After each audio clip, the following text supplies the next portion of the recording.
Watch Professor Pillay demonstrate the solutions to round 2 of the 2022 Old Mutual South African Mathematics Olympiad.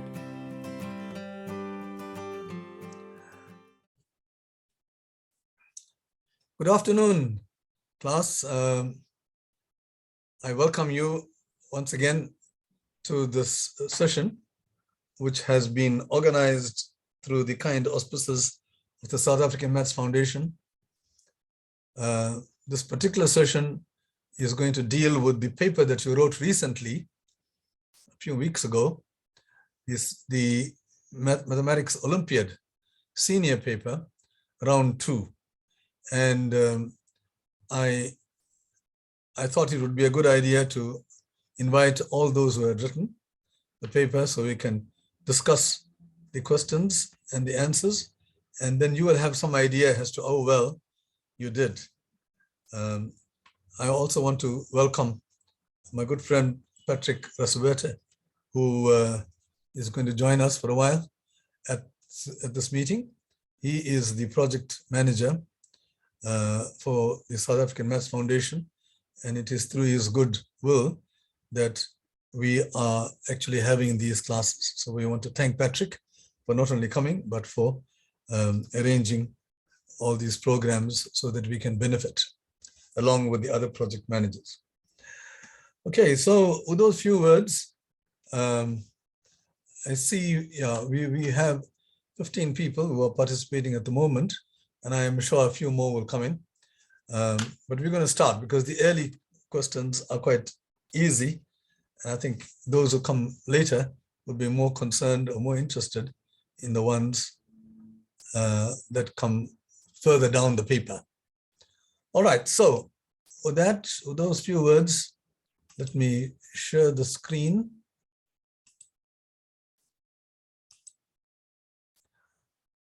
Okay. So let's go first to question 1.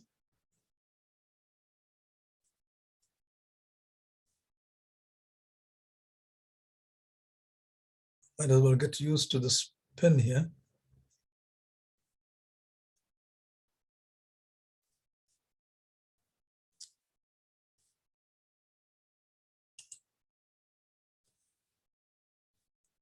Sorry.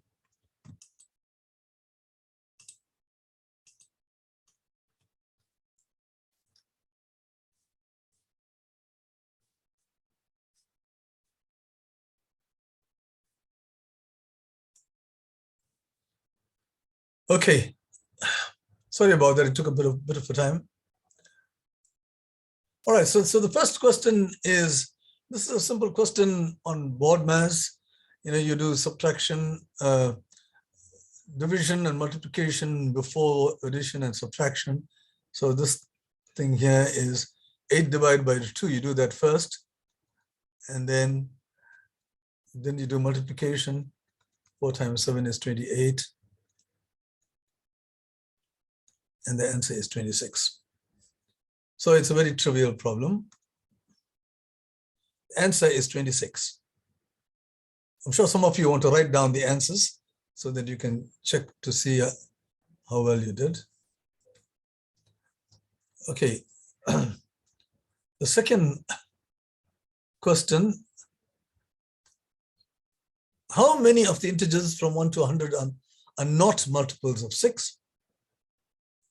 So the way to do this is to first see how many there are which are multiples of 6. Not sure what's going on here. So the first thing to do is to see how many are multiples of 6 and then remove them. So how do you find out how many multiples there are of 6 there are in this set? So you look at all the multiples of 6, and quite clearly you have to divide 100 by 6, and you'll get 16, remainder 4. So 6 times 16 is 96, right? And that will be the last multiple of 6. Okay, and how many of them there are there? It is 16. So there are 16 multiples of 6. You got 100 numbers altogether. So the ones which are not multiples of 6 will be 100 minus 16, and the answer is 84.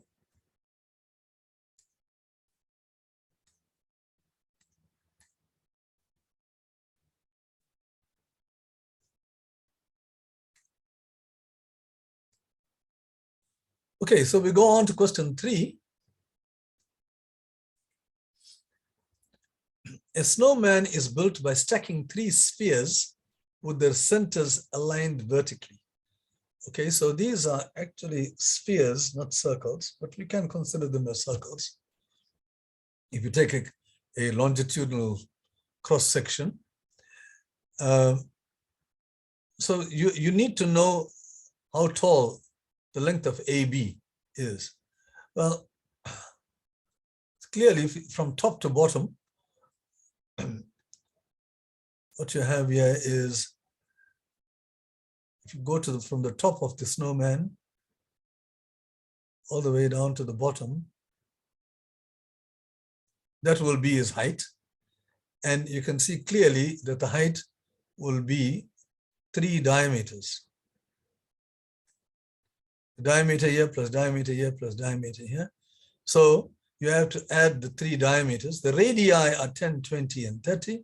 So the diameters are 20, 40, and 60, right? And when you add the 3 diameters, you get 120, the units being centimeters. So that too is a fairly straightforward problem. So let's go on to question 4.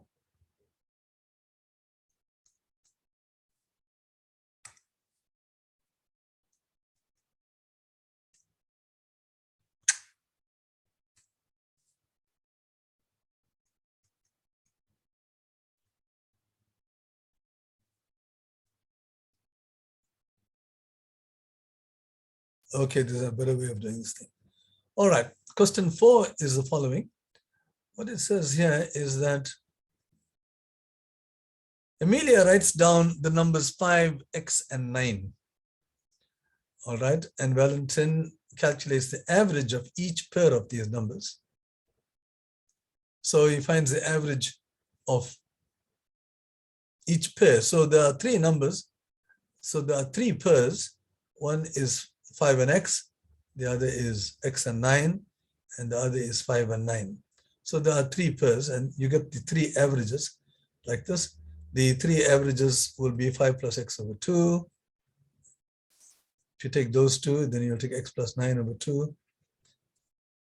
You take those 2, and if you take the first and the last, you have 5 plus 9 over 2. And that we already know is 7. So you need to find x. Well, clearly the average of those 2 is going to be the smaller than the average of x and 9, because 5 is smaller than 9. So x plus 5 over 2 will be the smallest of these 3 numbers. I mean, the smaller of the remaining 2 numbers, which is 10. I'll repeat that. The x plus 5 over 2 is smaller than x plus 9 over 2, obviously. And so therefore, it has to be the smaller of these 2 numbers. And when you work this thing out, you get x is equal to 15. A straightforward calculation.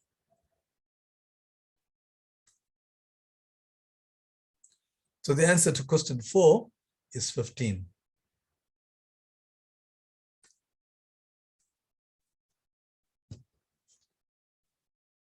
So let's get on to question 5. Question 5, how many factors does the number 600 have? Now, all of you have been to my training classes, and I have discussed this particular problem, the number of factors of a number. Right? The way to do this is, if I just go down to the next slide, you will see there's a formula for this. The formula is when you take your number n and factorize it into prime powers, like that. This is a prime number, power, next prime number, another power. Every number can be written as a product of prime powers like this. Then the number of factors is the product, this product here, which is obtained by increasing each of the exponents by 1, a plus 1, b plus 1, c plus 1, and multiplying them out. Okay, so in this particular example, we need to factorize this first into the product of primes. 6 is 2 times 3, this is 10 times 10, there's 100, 2 times 3, 10 is 2 times 5, the other 10 is 2 times 5, you have 3 2's here, which gives you 2 cubed, you get a 1, 3, and you got 2 5's, 5 squared. So this is your factorization of 600 into prime powers. These are all prime numbers. And the powers are 3. You have to increase that by 1. 1, you have to increase by 1. And 2, you have to increase that by 1. And multiply all that out. And that will give you the number of factors. So this is equal to the number of factors.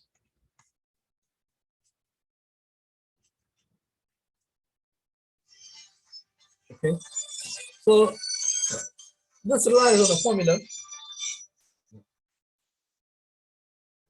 Oh, hi, okay, I'm at the Zoom meeting right now, so quickly, I'll call you back. Okay, thank you, bye.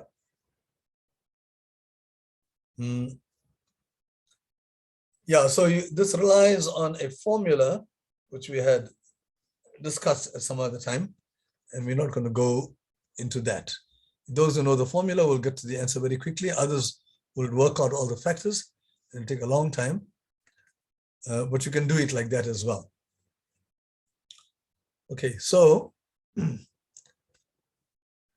takes us to question 6.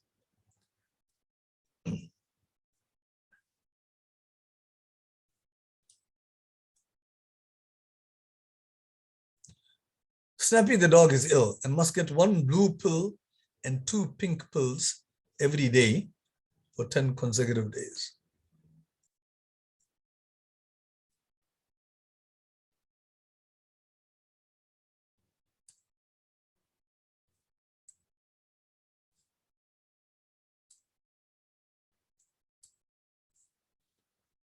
All right, so let me just get on to the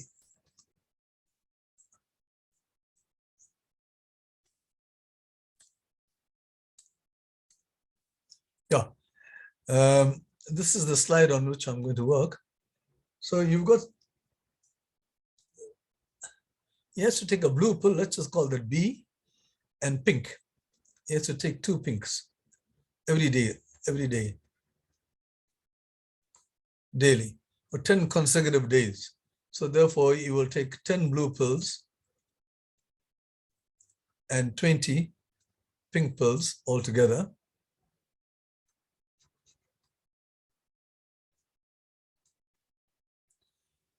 All right, 1 blue pill costs 1 rand. So this costs 10 rands, 10 blue pills.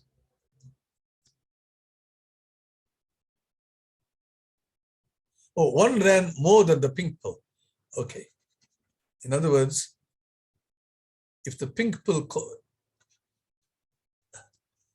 let the P cost be equal to X. P is the price of the pink pill. So you've got, this is 20X. So each pink pill costs X rands. Suppose we I'm not writing it in full, let the cost of the pink pill be X rands. That's how it should be. So it says that the blue pill costs 1 rand more than the pink pill. Then the blue pill, its cost will be X plus 1. right? So for the pink pill, the cost will be 20 times X. And for the blue pill, you got X plus 1 pills, 10 pills, and each one costs X plus 1 rands. So altogether, this is the cost of the blue pills, and this is the cost of the pink pills. So the total cost should be this. And they tell you what the total cost is, which is 520. So you can solve for X. See, you get 30X is equal to 510. Because you get 10X plus 10. The 10 comes to the other side, you get 510. And you can solve for X. You see that X is equal to 17. So the question is, what is the cost of one blue pill and one pink pill together? The pink pill costs 17 rands. That's X. And the blue pill costs 18 rands. Right? So together, they will cost 35 rands.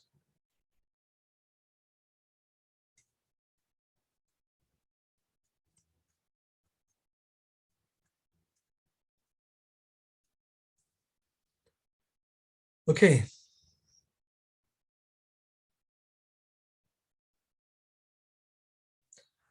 All right. So that's not very difficult. Here you have to give a name to identify something and give a name to that unknown. And we know that the blue costs 1 more than the pink.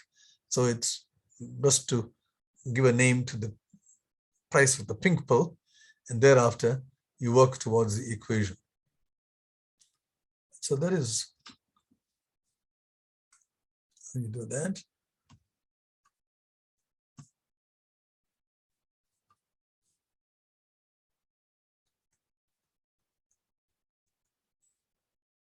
Okay. The next problem is a geometry problem.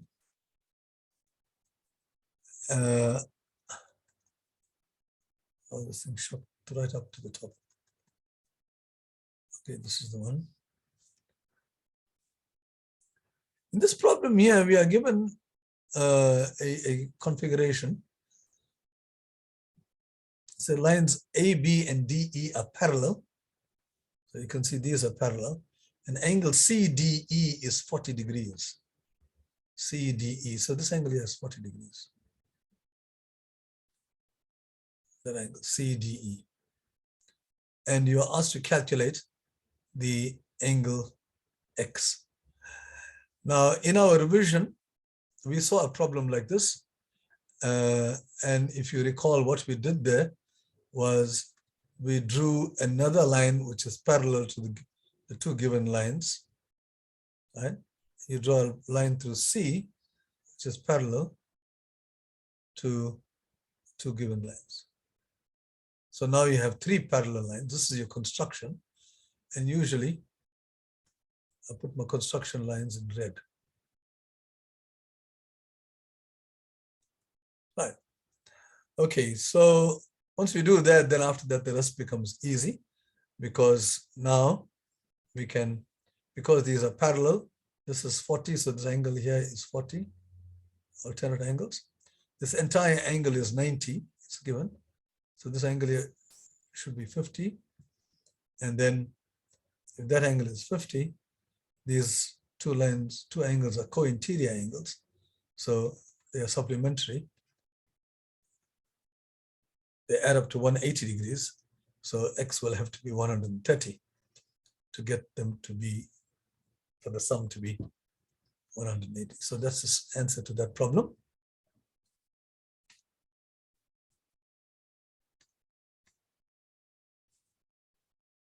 So the answer to that question is 130.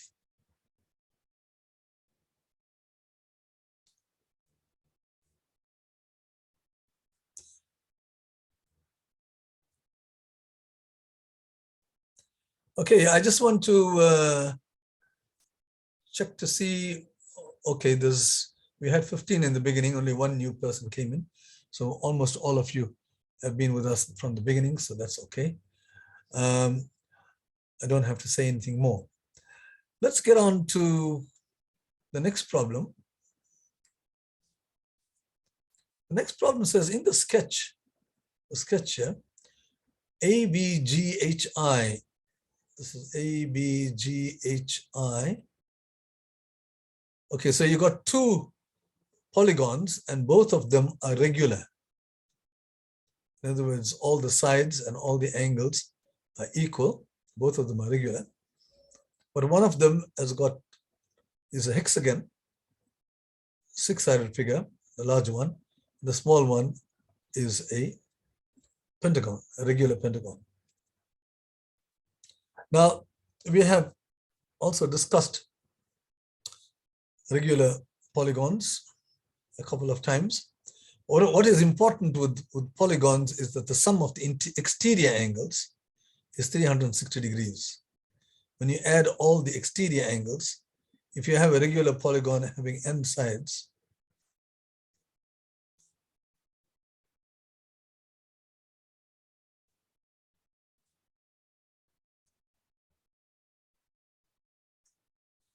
right, then there will be n angles at the vertices. And if you take the exterior angles, they all add up to 360 degrees. But since it's a regular polygon, all these internal angles are equal, right? All angles on all sides are equal, and therefore all the exterior angles will also be equal, and they all add up to 360 degrees, and there are n of them. So each exterior angle is 360 degrees. So here you have exterior angle for this will be 360 over 6, which is 60. That's the exterior angle. So the interior will be 120. Right? That's the angle. 60 is the angle obtained by extending the side. So that will be 60. Likewise, in the regular pentagon, again, all those angles are all equal, those exterior angles, but there are only 5 of them, because there are 5 vertices. So each one of them will be 360 over 5, and that is 72 degrees. So the exterior angles are 72 degrees, and therefore the interior angle will be 180 minus 72.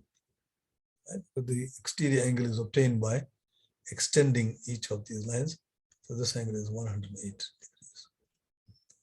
And in this problem here, you are asked to calculate this little angle here. So you know that the full angle, we just said so, is 120, and the small angle is 108. So therefore, this angle here that we're looking for is 120 degrees minus 108 degrees, which is 12 degrees. So the small angle here is 120 minus 108, which is the interior angle of the regular hexagon minus the interior angle of the regular pentagon. Okay, now that takes us to question 9. So the answer to the last question is 12 degrees. Question 8, the answer was 12 degrees. So let's get on to question 9. 2 squares are drawn inside a rectangle as shown. Each square has area 121 square units. So these two are squares here, and the area of each square is 121. But we know how to find the area of a square. You simply take the side and you square it. And when you take the side and square it, you get 121. So the side should have been 11. So the side of the squares are all 11.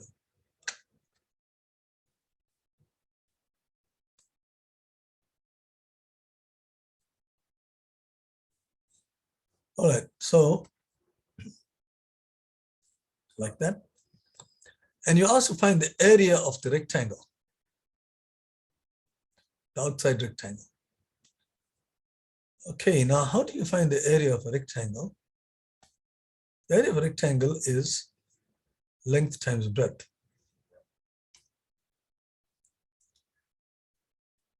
So you need to find this, and you need to find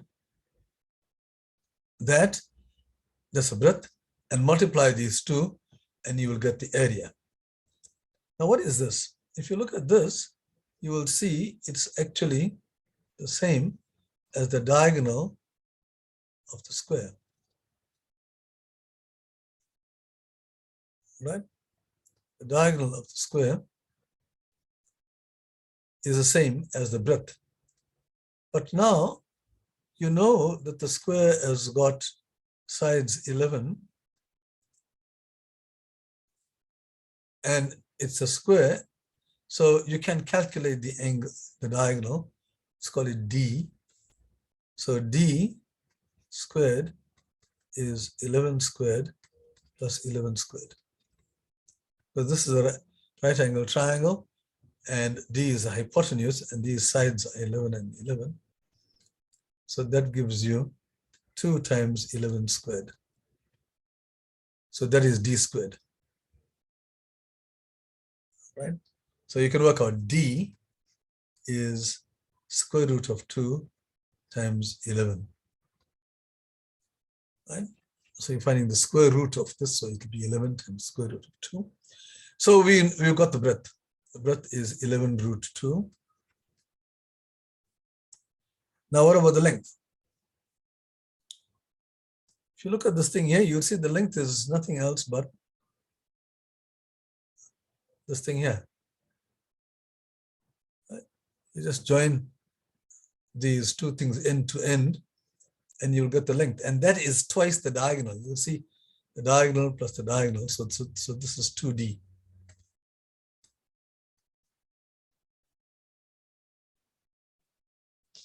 Actually, it would have been easier to say, just call this D for diagonal, and this is 2D.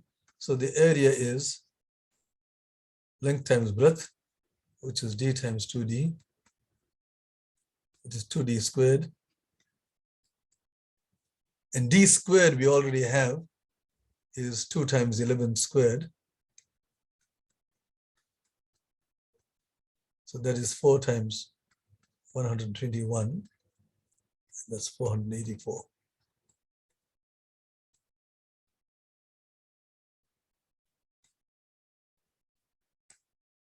Square units. We were not given the names of the units, whether it is centimeters or millimeters or meters or whatever. All right, so yeah, we can save ourselves a lot of time if we just call this D, and then notice that that is 2D, and the area is 2D squared, and D squared, you can get it straight away by Pythagoras, as we have shown. So you've got the answer almost immediately.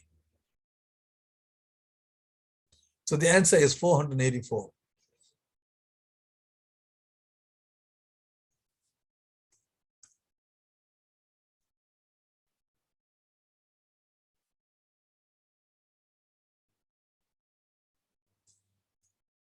Okay, now the next question, question 10,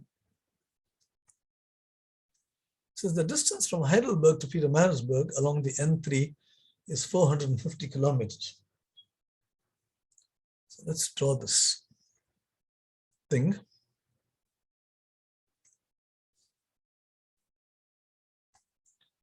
Let's draw a sketch here to say Heidelberg to Pietermaritzburg.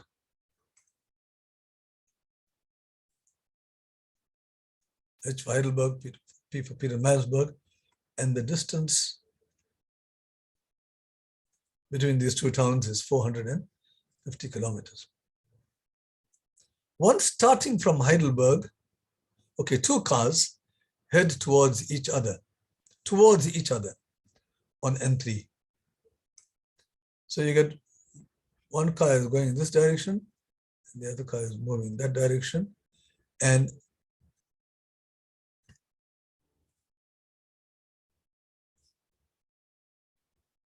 right. Okay, so they will meet somewhere. They both leave at the same time. So if this guy left at 12 o'clock, this guy will also leave at 12 o'clock.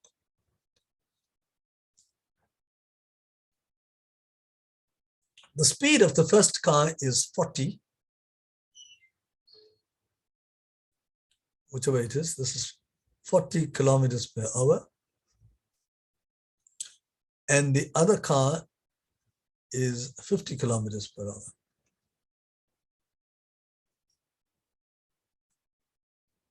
Right.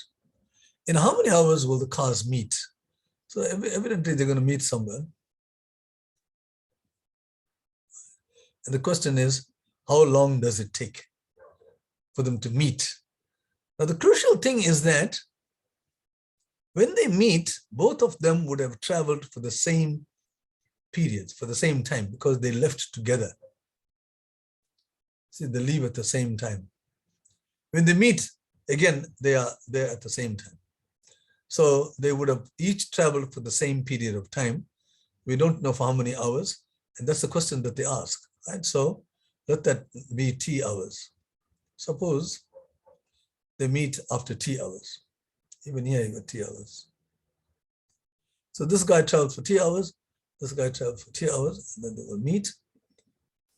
Now, if he's traveling at 40 kilometers per hour, in 1 hour he travels 40 kilometers. So in T hours, we can calculate the distance from Heidelberg to the meeting point, because he's traveled for T hours and he's traveling 40 kilometers per hour. And this guy, in the same way, he would have traveled 50 T from Petermansburg. So this is 40 T, this is 50 T. And if you add those two, right, those are the distances between the sum of these two distances will actually be the distance from Heidelberg to Pretoria, to Petermansburg, which is given. So the distance traveled, speed times time, is that 50 times T. So the two distances, so 90 T is equal to 450. So T is 5 hours. So they meet after 5 hours. Okay. If you check it out, you see this guy would have traveled 200 kilometers. In those 5 hours, this fellow would have traveled 250 kilometers, right? So this is where they meet. Okay, so the answer to question 10, I think, is 5 hours. Okay, so let's get on to question, next one.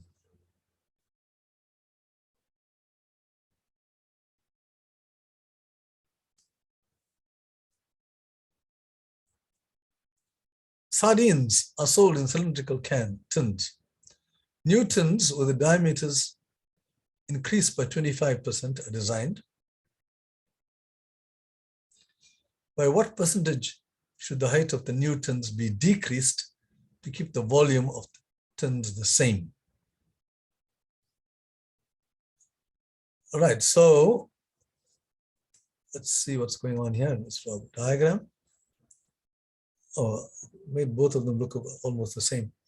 Anyway, you've got two tins here.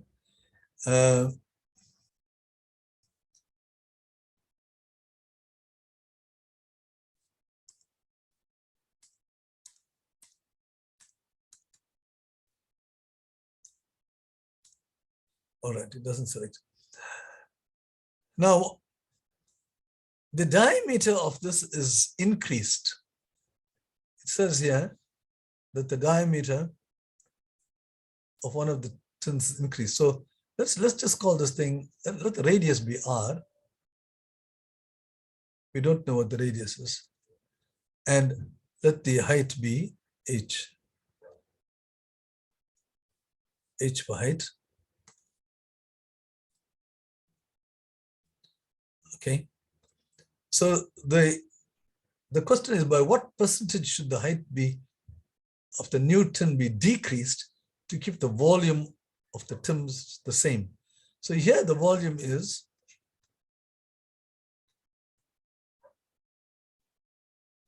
so here you have to know what the volume of a cylindrical can is. It's the area of the base times the height. And the base is a circle. Its area is pi r squared times the height. And whenever you have a figure like this, what you call a right cylindrical thing, it's the area of the base times height. So the volumes of the tins are going to be the same. So this has also got the same volume. Right. But in this case here, the radius has been increased. The diameters are increased by 25%, which means the radii are also increased by 25%. Right? The radii in both cases are twice the diameter, but in both cases are twice the radius. So this radius here is 25% more than that. Now, what is 25%? In other words, it's your new radius is 125% of r, because the original radius is increased by 25%. So this new radius is 125 r over 100. That's the new radius. Okay. Now the question is now, if this radius is increased, this height will have to be decreased.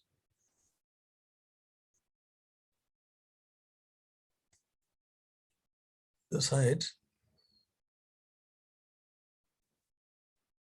has to be decreased. So let's call it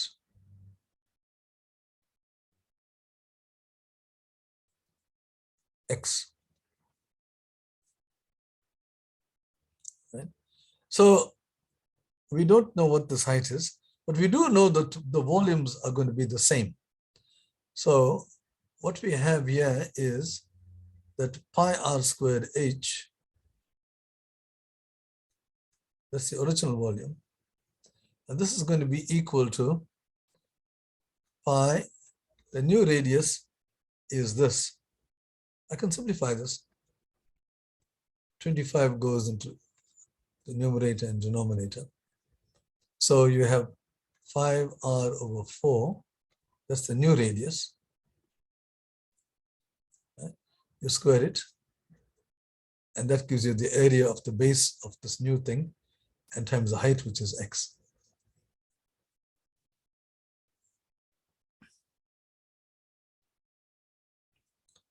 Okay, so you need to know by what percentage should the height of the new tin be decreased to keep the volume of the tins the same. So let's just work out what x will have to be. If you make x the subject, it's pi r squared h over this thing here, which is pi. Let me just remove this thing which is in the way. So when you solve for x, you get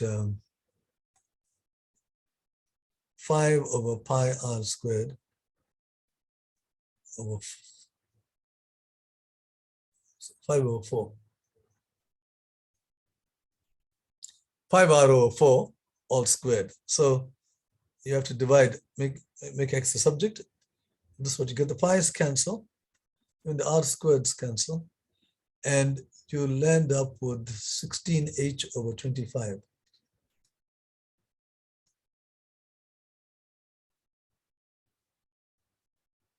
Right? Because I see the r squareds, you got 25 over 16, that goes to the top. So the original height has now come down to 16h over 25. So you want to know by what percentage is the height decreased, right? So the decrease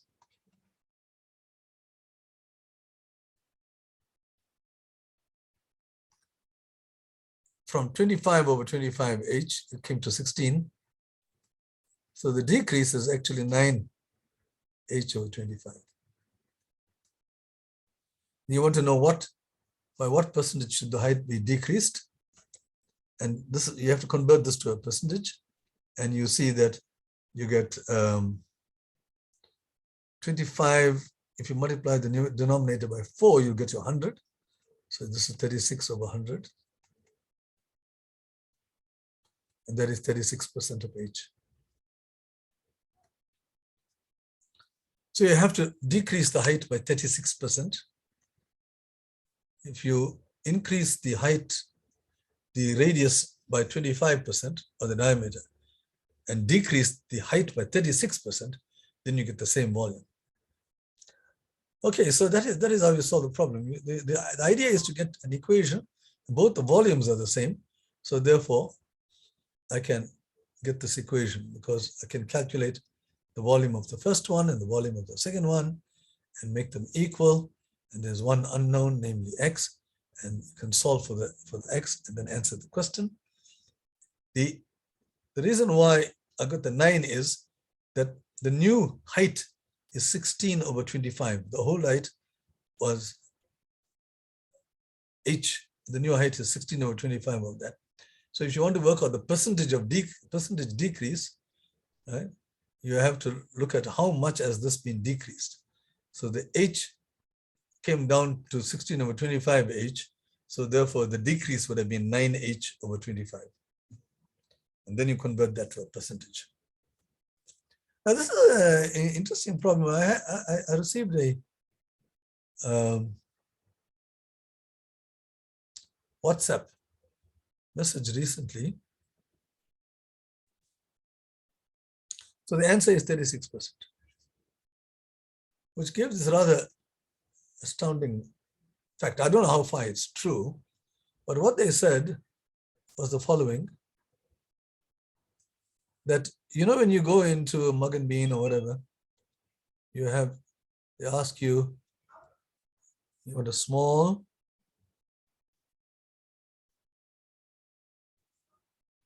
a medium,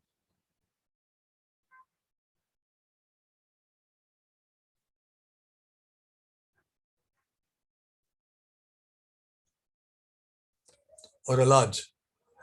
Now, this guy in that WhatsApp thing, what he does was, so you got these are cups. So you go into a coffee shop and they tell you, do you want a small or you want a medium? Then you say, okay, I want a medium, and you pay a little bit extra for it. But this guy actually takes thing and fills this thing up with coffee, and he pours it inside here, and it goes right to the top. In other words, these two have got exactly the same volume, but yet one looks bigger than the other.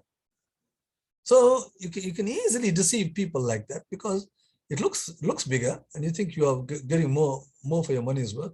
But in fact, what they do is, certainly the diameter is increased, as in this problem here.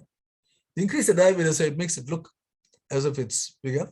They even increase the height, but what they do is decrease the radius of the base, see, which you can't see, it's sitting on the floor. So they decrease this radius sufficiently to make the volumes the same, like the way we did here. And that way, they smile all the way to the bank with the extra money. So I don't know how far it's true. If it is, it's fraudulence of the highest order. Okay, let's just get on with this. That particular problem had a nice application, as I just showed you. You can try it out and see how much must you decrease it so to make it look the same. But there you're talking about the radius of the base now. Question 12. So this problem says, last Thursday, each learner in Mrs. Malopa's class brought in either an apple or a banana or an orange to school. In total, 20% of the learners brought an apple. So a certain number of learners brought an apple, 35% brought a banana in, 9 learners brought oranges. Now, how many students are in the class? Okay, so again, this is a question of trying to get an equation, and you have an unknown.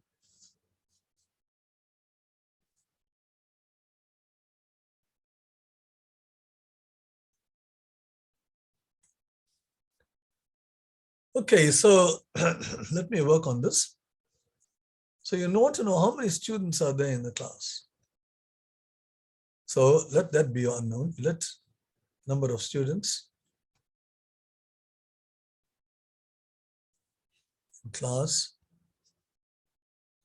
be X. All right. So now with X as knowing that X is the number of students, let's see how many people brought an apple. 20% of the learners brought an apple. Apple, 20%, which is 1/5. Or you can make it 20 over 100. It's fine. 20 over 100 of the learners. So it's whatever the X was. So 20 over 100 X, 20% of the total number brought apples. And bananas, 35% brought bananas. Then oranges, 9 learners brought oranges. Okay, so you can work out the total, but we know the total is X. So when you add up all these, you must get X, because this everybody in the class brought in apple or oranges or whatever. So everyone, each learner brought this. So when you add up all these things, you're going to get the number of learners in the class.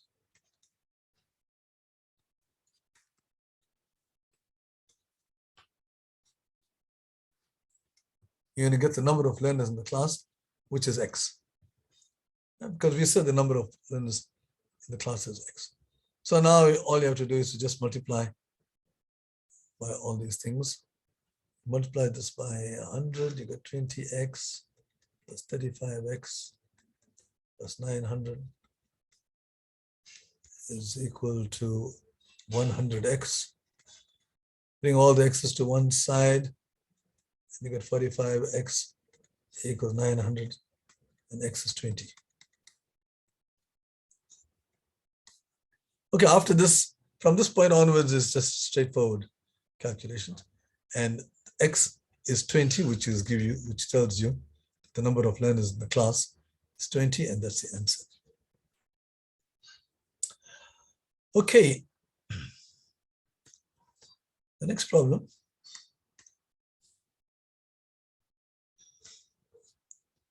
So what is the value of P greater than naught?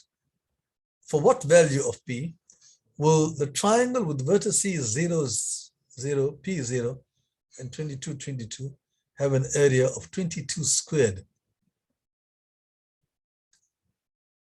Right? So I drew the diagram here.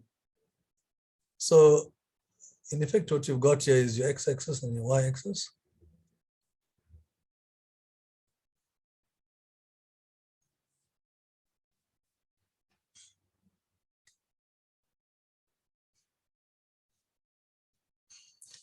All right, and then you've got these points which are plotted here.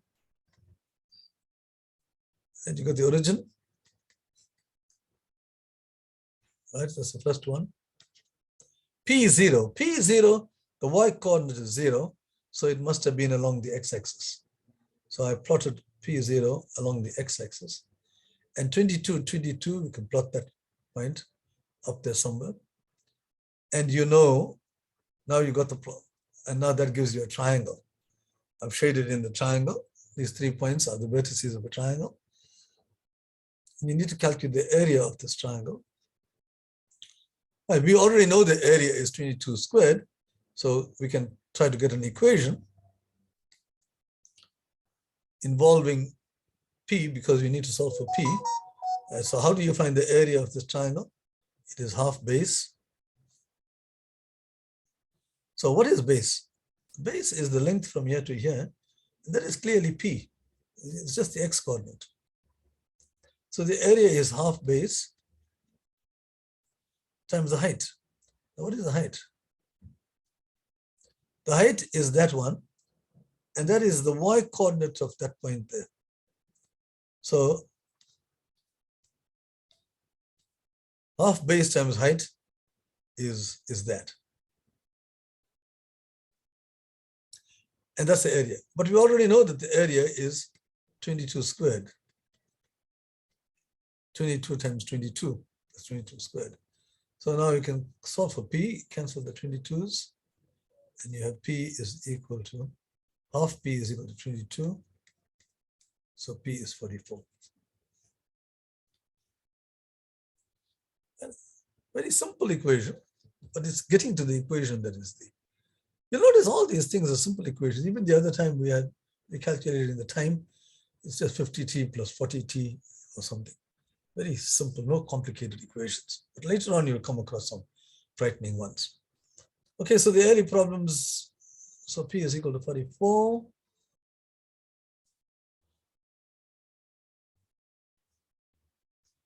Right. So let's just get to the next problem now.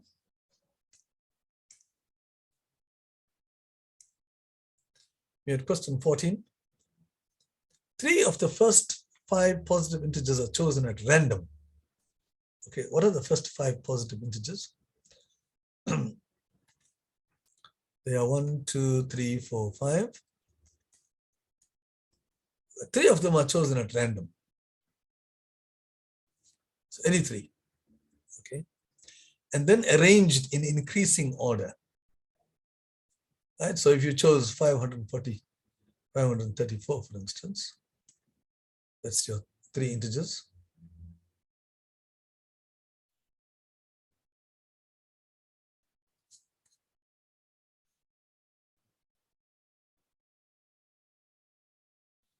You choose your 3 integers, 5, 3, 4, for instance, if you choose it, and then you put it in increasing order. We can call it like 3, 4, 5. Right? Or if you chose 1, 3, 5,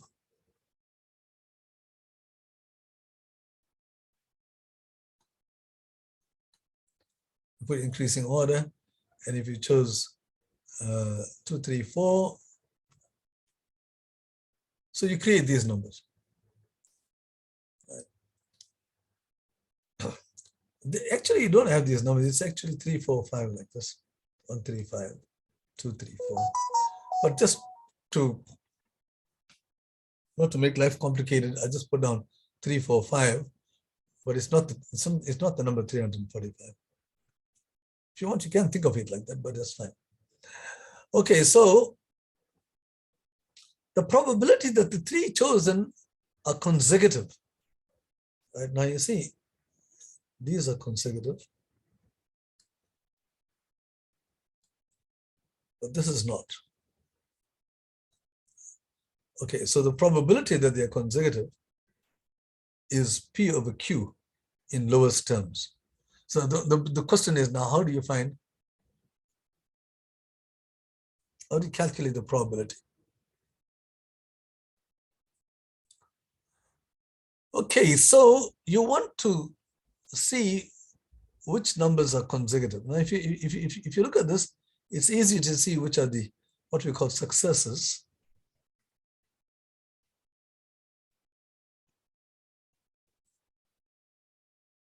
One, 2, 3 are consecutive.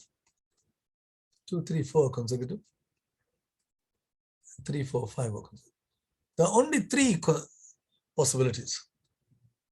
We are putting them in increasing order. So this is the only 3 cases where they are consecutive. Right? So to find out the probability, you have to know how many numbers or how many possibilities do you have altogether.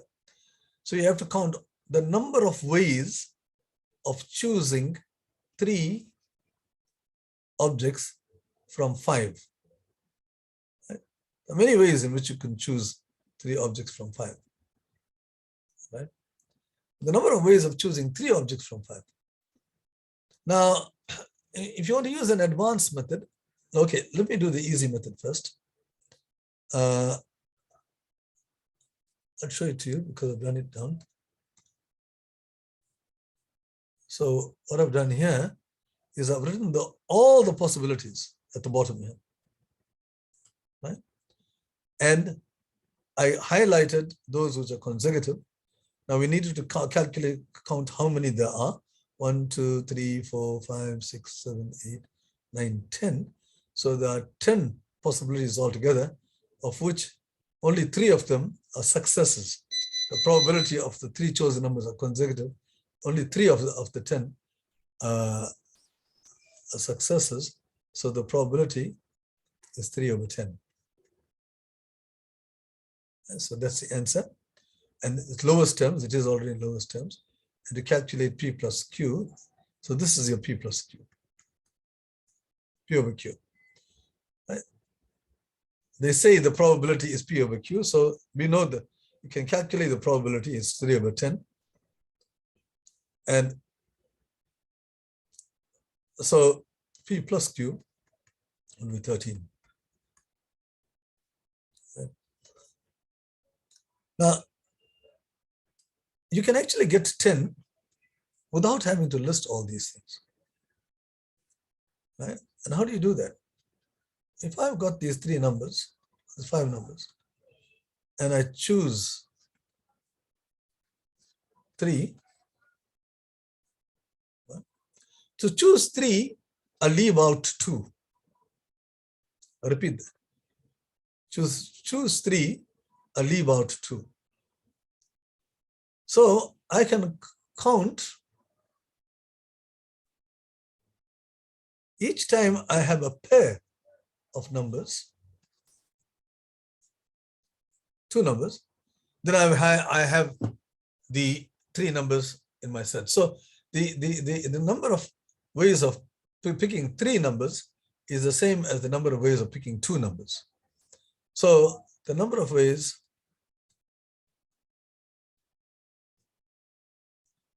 of choosing 2, in my classes, I made a big hoo-ha about this. The number of choosing 2 objects from n objects, I said it's n into n minus 1 over 2. We've done this thing a couple of times. So here in this case, you're choosing 2 numbers from 5. So it's 5 times 4 divided by 2, and that gives you 10. So I could have got the 10 without having to list them down, right? I just say, well, how many ways can I choose 2 objects from 2 numbers from 5 numbers? And that I got a formula for that. 5 times 4 divided by 2, it's 10 ways. So therefore, I also have, that is the same as the number of ways of choosing 3 numbers from 10. And this is what we've done here. We've chosen all the 3 numbers from 10 to get that. 3 numbers from 5 numbers, and we had 10 such answers. So probability is 3 over 10 or 30%. Okay, so let's get on to the next problem.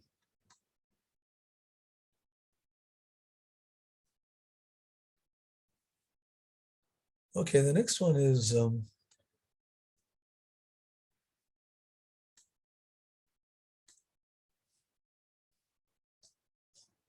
a drawer in a darkened room contains a number of socks of 4 different colors. The child selects socks from the drawer, but is unable to see the color of the socks drawn. What is the smallest number of socks that must be selected to guarantee that the selection contains at least 10 pairs? They say a pair of socks is 2 of the same color. Now this, I think this is, I regard this as one of the toughest problems in the paper. I don't know why they gave it so early.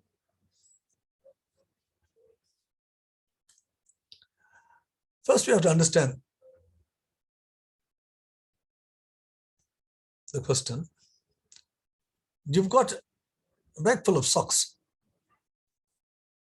It'll be an unlimited number. But they got all different colors. You got 4 colors. Let's give the colors names. We'll call them A, B, C, D are the colors.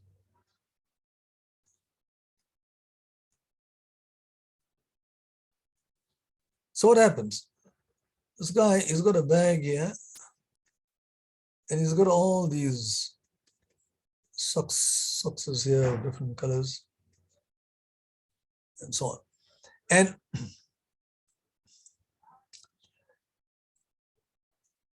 he picks these socks. He picks these socks one at a time and checks to see whether he's got a pair. He could have picked AA and say, oh, I got it after one try. But the question says, you need to guarantee that you're going to have a pair, right? So if he's got AA, that's fine. He's got it. But the worst case is when the first choice is A, the next one is B, the next one is C. In other words, he doesn't pick a pair. He picks socks with color A, then color B, color C, color D. He's not getting a pair. But now the next time he goes for it, he must get a pair, right? So at the 5th one, it's going to be any one of A, B, C, D. So he will be guaranteed a pair. So the moral of the story is that to ensure one pair, ensure, it means no matter which case you take, you have to pick at least 5 socks.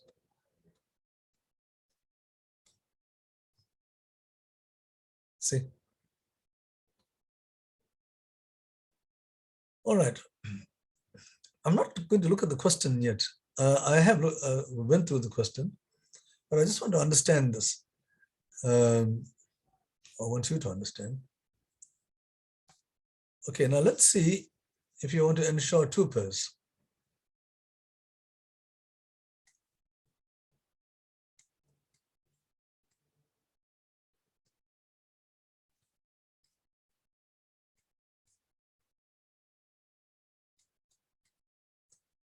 So what happens? Okay, again, you take the worst possible scenario. You get A, B, C, D. Right, so you fix those. Then you will say, well, now the next one could be A. And then once you fix A, it's got 1 pair now already. And your gut feeling will be, now no matter if you pick any one of B, C, D, or B, C, or D, he's got 2 pairs. Right? So it looks as if at the 6th lot, you're guaranteed. But the problem would arise if the 6th one you picked was also A. Now you got 3 A's, you see. You still got 1 pair. Right. So if you pick 3 A's, then you still got 1 pair. You're not guaranteed with 2 pairs. All right, but the next one, if you pick an A now, you certainly got 2 pairs. You'll have 4 A's. Or you can pick any one of the other 3 and you still have 2 pairs because you already got 1 pair in hand, right? And whether you pick an A or B or C or D, you are quite assured of getting 2 pairs. So it's at this level here that you can be assured 1, 2, 3, 4, 5, 6, 7. So to ensure 2 pairs, at least 7 socks.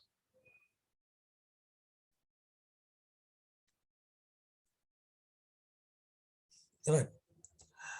Now, at this stage now, let's go and see what the question is.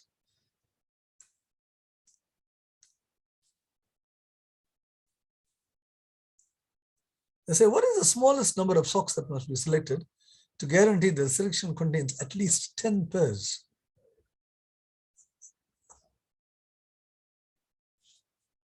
And I just want to delete, let's delete these.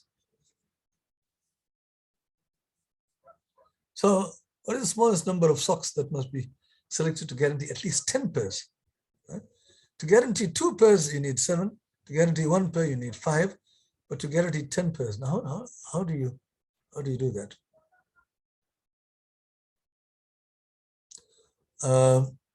Okay, let's go on and figure out a way.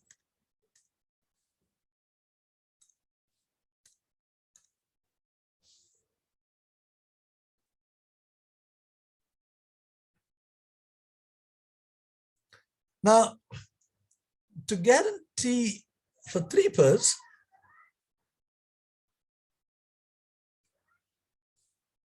I'm going to make an assumption here and try to see whether that's true.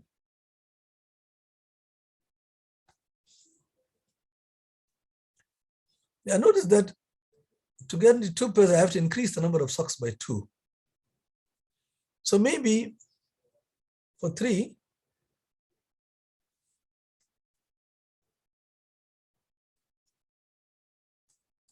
I need a minimum of 9.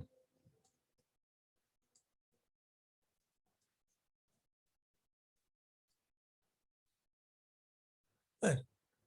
Maybe that is.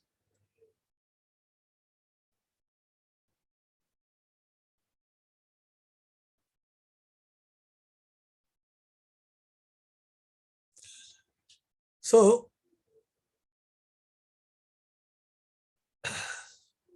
is this true? In other words, if I had 9 socks in my bag,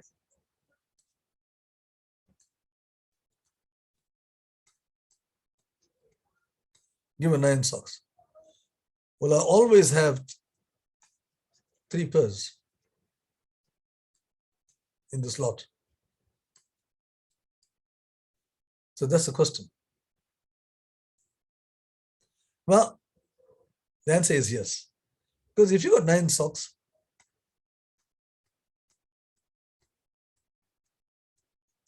right, what you do is, amongst these, there must be a pair. Right, because you only got 4 colors. So there will be a pair.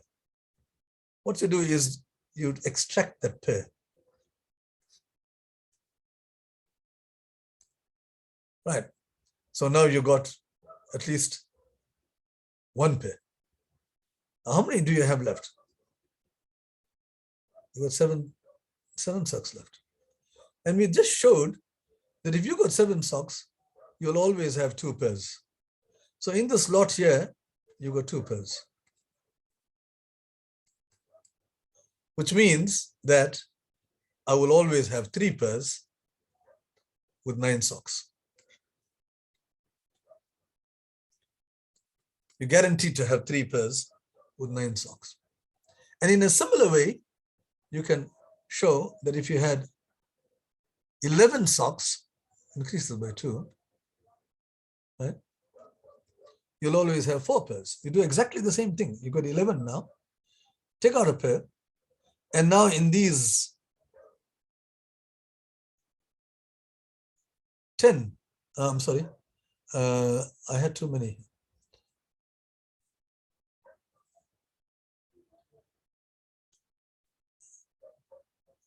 Right, so if you in these 9 socks, we just showed that there will be 3 pairs. So in amongst these, you'll have 3 pairs, and you got another one that makes 4. So this method will always guarantee that you can that by increasing the number of socks by 2, you will always increase the number of possibilities of getting a pair by 1, right? So if you keep going on like this, so you have a formula, you will see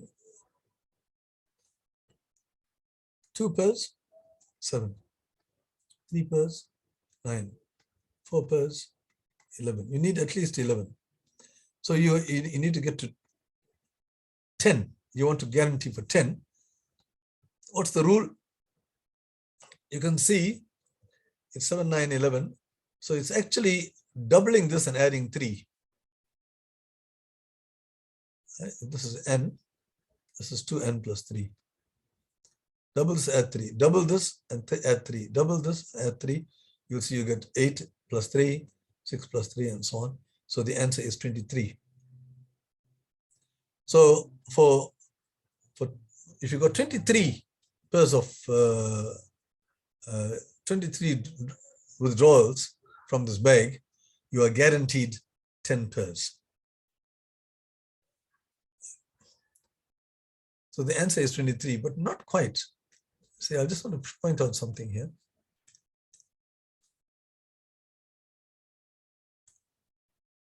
So what we are saying here is that if I pick 23 socks, then I am sure of getting 10 pairs of socks. But the question here is, what is the smallest number of socks that must be selected to guarantee that the selection contains 10 pairs? I know that if I pick 23 socks, I will get 10 pairs. But is that the smallest number? Maybe there's a way of picking 22 socks, and even that will give you 10 pairs. The answer is that 23 is the smallest, and I can prove it by doing the following. I can say, suppose you pick 5 A's, 5 B's,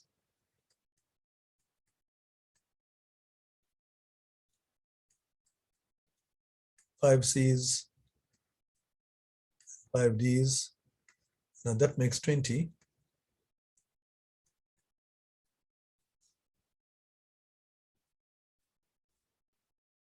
Right. And you put, say, AA.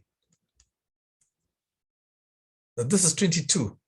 I've got 22 socks in. But how many pairs do you have?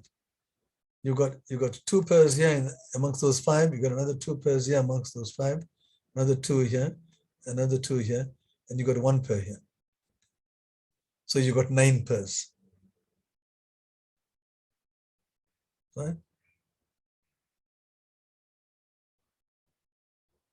So you can pick with 22 doesn't work.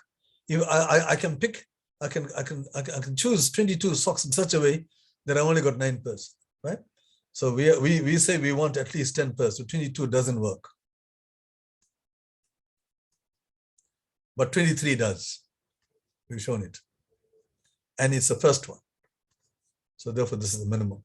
So this is not an easy problem. You have to show that with 23 you can get 10 pairs, and you have to show that 22 you cannot. You need not, like what we have shown here. Right. You have to try to understand that. Right, let's get on to the next problem. So the answer is to number 15 is 23.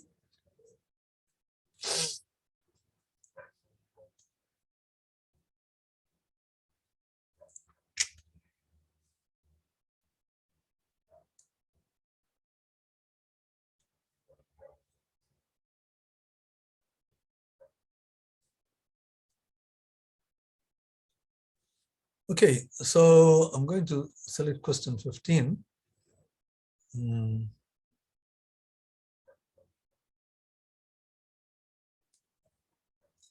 How many 4-digit numbers divisible by 12 can be formed using the digits 1, 2, 3, 4, 5 if a digit may be used only once in each number? So you want the number to be, you want a 4-digit number, like for instance 5,423, using this, and the digit can be used only once. You're not allowed to put 5,500 and something. Okay. But you want it to be divisible by 12. Now this thing suddenly doesn't work. You want it, so first we have to say, to be divisible by 12, what does it mean? Well, if it's divisible by 12, it means it's divisible by, let me just get to the bigger page.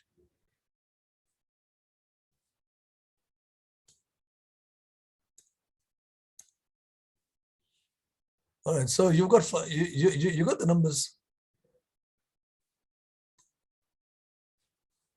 Yeah, that's the one. Yeah, you got these numbers here, and you want it to be divisible by 12. Let's just take an example, for instance.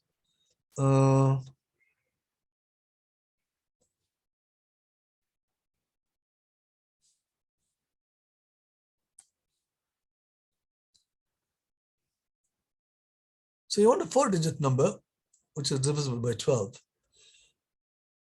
To be divisible by 12, it must be divisible by 3 as well as by 4, right?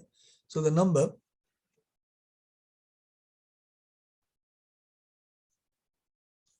has 3 and 4 as factors. That should be clear. Because 12 is a factor. Okay. Now for you to have 3 as a factor, it means sum is divisible by 3.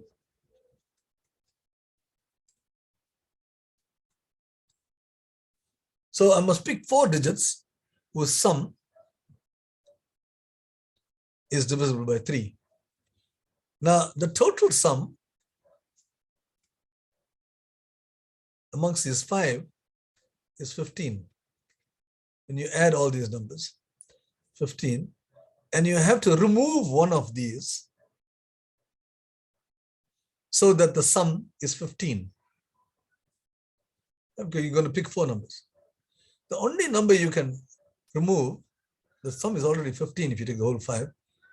So you must remove 3.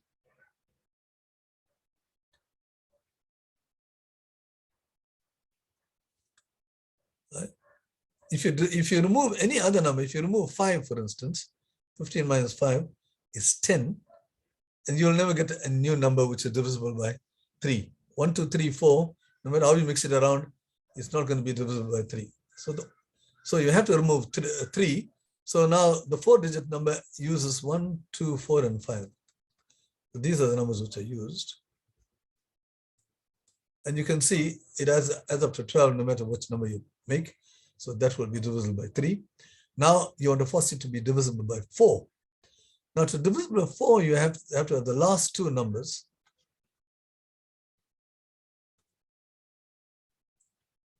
is a multiple of 4. This is a rule for divisibility. The last 2 numbers is a multiple of 4. So what will the last 2 numbers be? Okay, suppose, well, in the first place, the last number will have to be 2 or 4. Right? Because it's a multiple of 4. So what can you put here? If the last number is 4, then 12 will work and 52 will also work. But 22 is not divisible by 4, and 42. I'm looking at the last 2 digits, creating this digit. Okay, so you have a number like that, ending in 12 or it's ending in 52. Now here, if it's ending in 12, right, then you got 4, 5, which is left over. You can put 4, 5 here. That is divisible by 3 as well as by 4, so it's divisible by 12. But I could have put 5, 4 as well. 5, 4, 1, 2. Both these will work for that one. And likewise here, you got another 2. Right. So the number of numbers which end in 2, there are 4 numbers.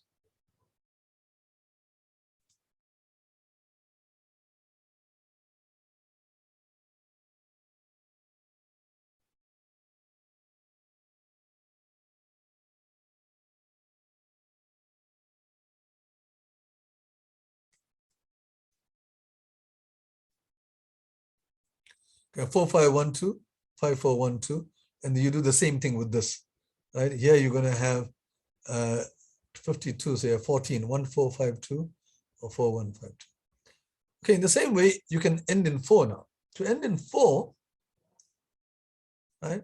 You can't put 1 here. You can put 2, but you can't put 4. You're not allowed to repeat, right? And you can't put 5. 54 is not a multiple of 4. So there's only one way in which you can end in 4, right? That's in 24. And again, you'll have 2 numbers. Yeah, if you take 24, you got 51 and you got 15. So this gives you another 2. So the answer is 6. We exhausted all the possible cases. It must end in 2 or 4. When it ends in 2, we found that there were 4 numbers. If it ends in 4, there are 2 numbers. So altogether, there are 6 numbers which are divisible by 12 from all these numbers.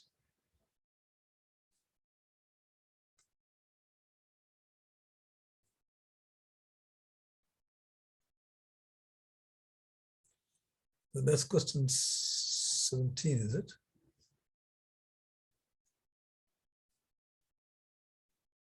No. Okay, now I have to go to question 17. So the answer to this problem is 6. Is it 17?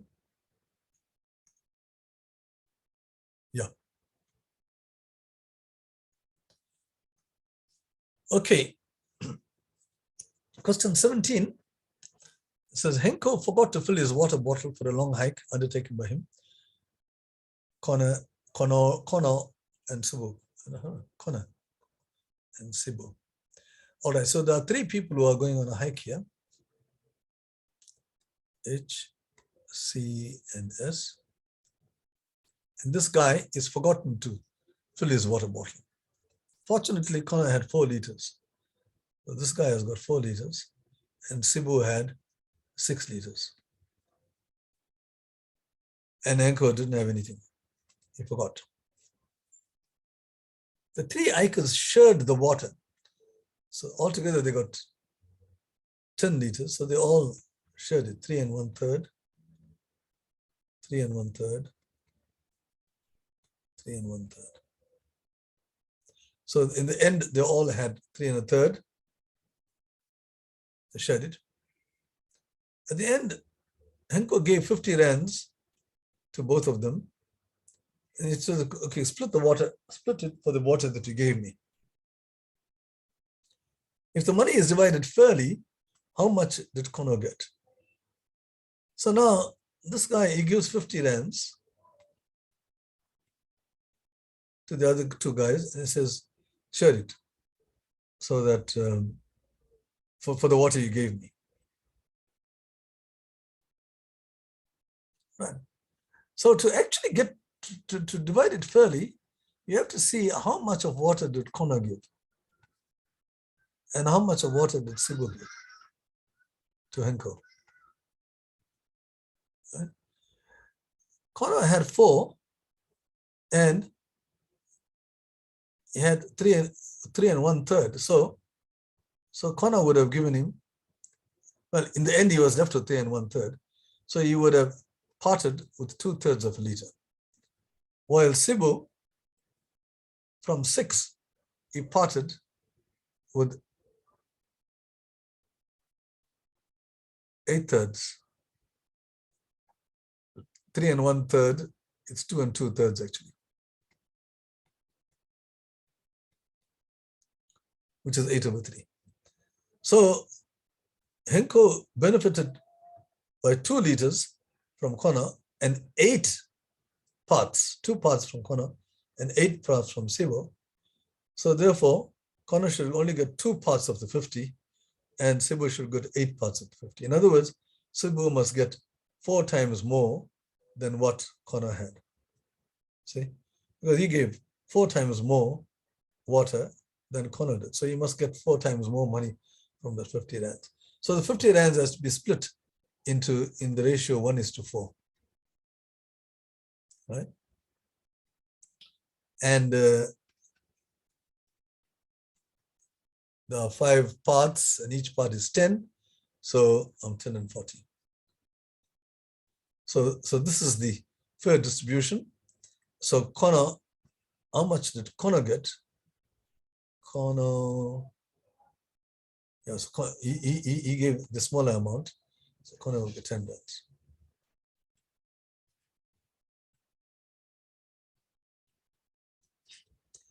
And Cebu will get $40, 4 times more. Okay, so that's not a very difficult problem. Go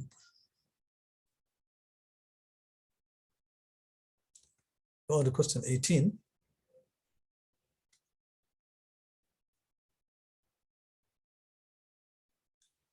Harry's hamburger hangout offers hamburgers with the following choices of toppings.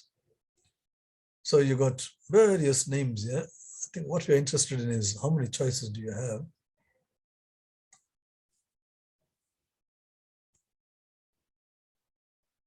You got 1 tomato sauce, 1, 2, 3, 4, 5, 6, 7, 8. It's not cheese and onions. You've got cheese, comma, 7, 8. So there are 8 choices altogether. A customer can choose 1, 2, or 3 meat patties and any collection of toppings. So you can take 1 topping, or you can take no toppings, or you can take 5 toppings or 8 toppings. Right? So, but he's got 3 meat patties. You can choose any one of 3 meat patties. So the question is now, how many ways can he choose the toppings?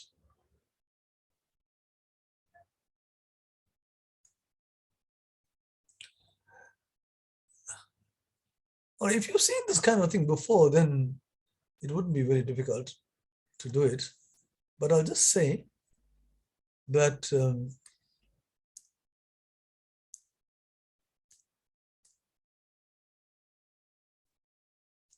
you got 8 choices.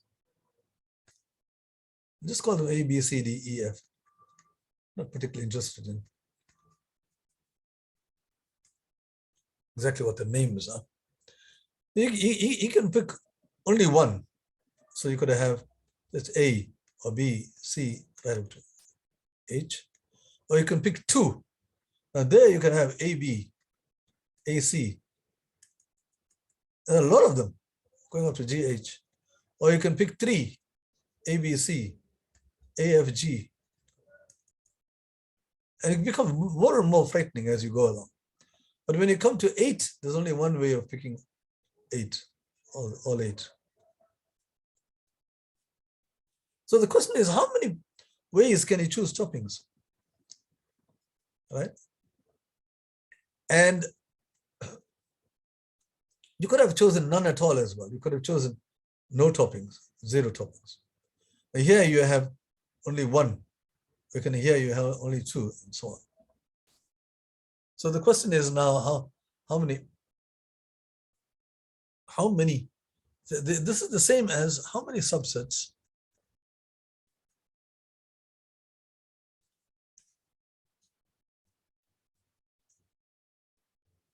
does, if you want to call this set here A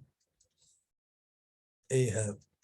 Because you essentially you are interested in subsets, right? Picking 3 at a time or 6 at a time, right? So you take all possible subsets, right? How many? The answer is, this is a fact here which is known.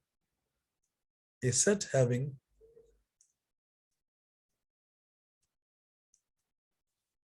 n elements has 2 to the power of n subsets. A set having n elements has 2 to the power of n subsets. So in our problem, I'll come back to that just now. So in our problem, what we are saying here is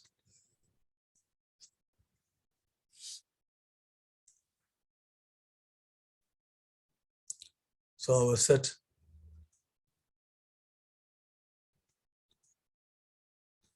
as 2 to the power of 8.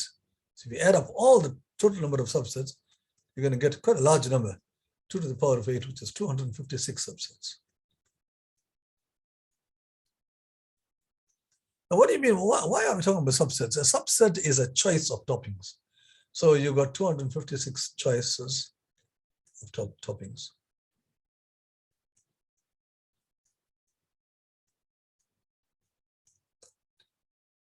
And now for each choice, you can pick any one of 3 meat patties. So if you take any one of these,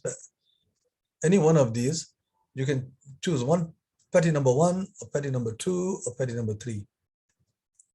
And then you have a particular type of an hamburger with that topping and with that choice of hamburger. For each of these, you have 3 choices. So therefore, altogether,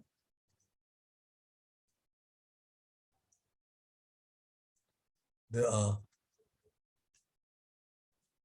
256 times 3 types.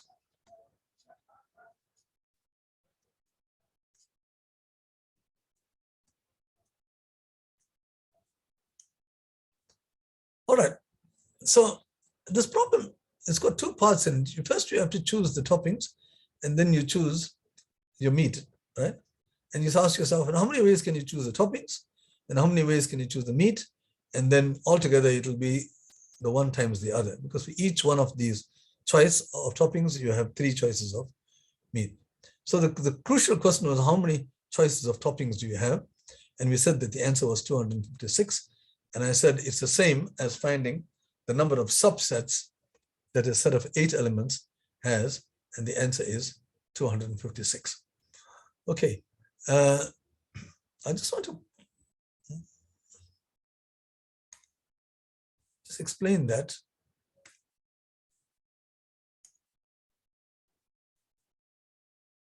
See, if you have a set of 4 elements, right? You'll have the empty set is a subset, it's got no elements at all.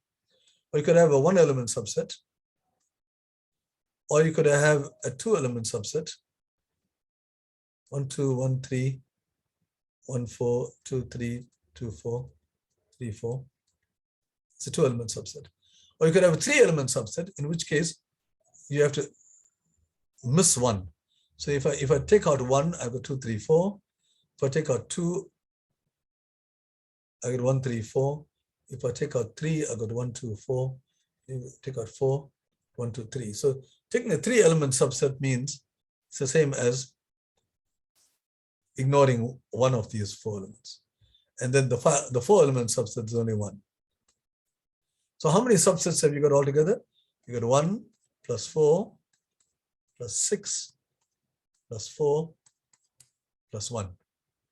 Right? There are 4 here. And then when you add up these, you will see you got 16.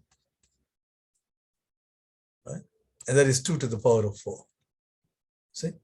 So this set here has got 2 to the power of 4 subsets.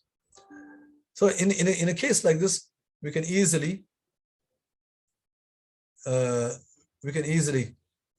the subsets. But if you have a larger thing, like you've got 8 subsets, you're not going to list 256 subsets. So there must be some other way of counting it. And there's a nice, very neat way of doing this thing. In my book, you will find the proof of this thing. So go into the chapter which involves counting. And I explain this thing quite nicely. So what happens here is you say, all right, I've got 8.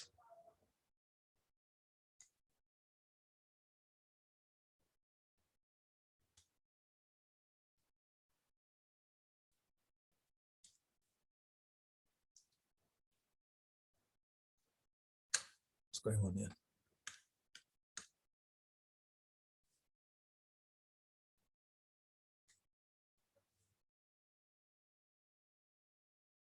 All right. So I want to divide this up into 8 parts here.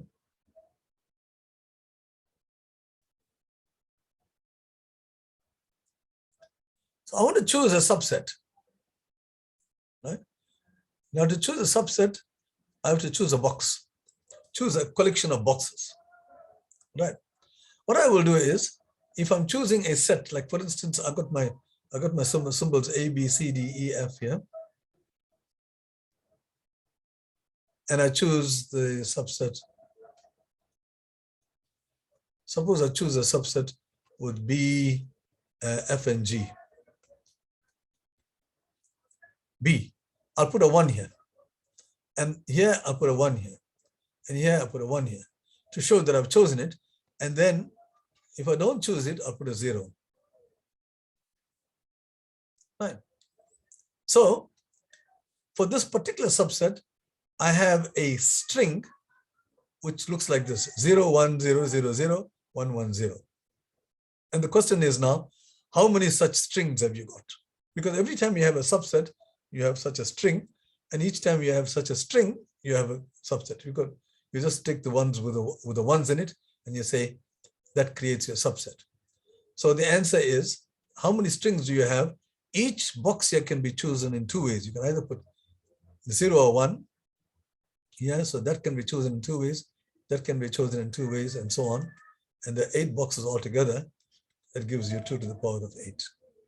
This is the second counting principle, which we had discussed in our classes. All you have to do is, how many ways can you fill each one of them? And the total number of ways is you multiply the whole lot. Okay, now that's a very quick description of how you get 2 to the power of 8. And if you want to know more about it, you can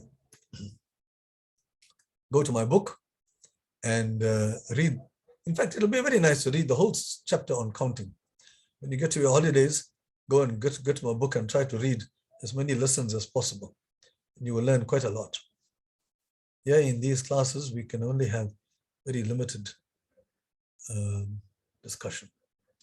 Okay, so now to get on to this, we now go to number 19.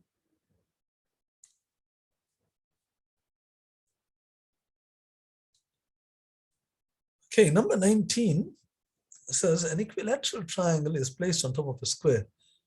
Okay, you can say you've got a square like that, and you've got an equilateral triangle.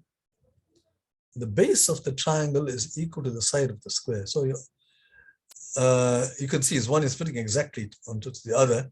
So the equilateral triangle and the square have the same side, right? A circle passes through the vertices. So it misses those 2, but it goes through those vertices, right? Find the square of the radius of the circle.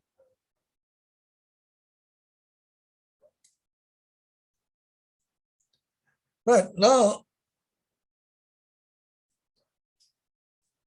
the square is area 64, which means all the sides of the square are 8, and likewise the equilateral triangle is 8. So you got 8, 8, 8, 4, 8, 8, 8 here. So you got all these figures, and then you need to calculate the radius of this circle. Now there are many ways of doing it, but there's a very beautiful way. I'm not going to discuss the algebraic ways of doing it. We don't have the time, but I will show you a very clever way. Even the people who wrote the solutions for this didn't see this way. So I'm quite pleased with this discovery. What I do is, you see this triangle, I'll drop it down. Take the entire triangle and drop it as if it's falling until this base here hits this base here. So what happens is, I drop this triangle down.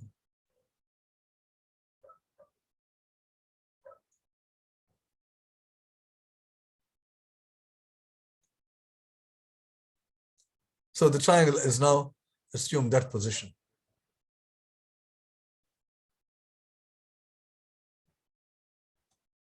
So how does that help? Well,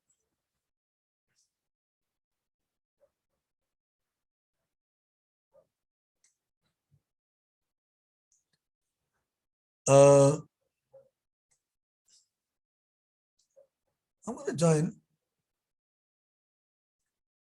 Okay, before that, this line, I'm just dropping it down. So these lines don't change direction.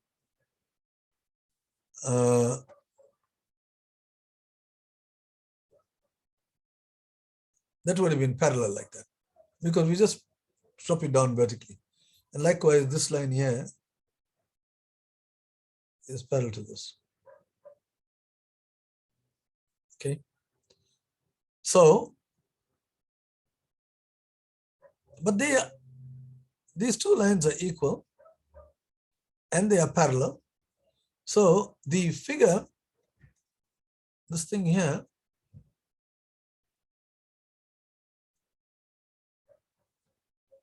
maybe I should make this red as well.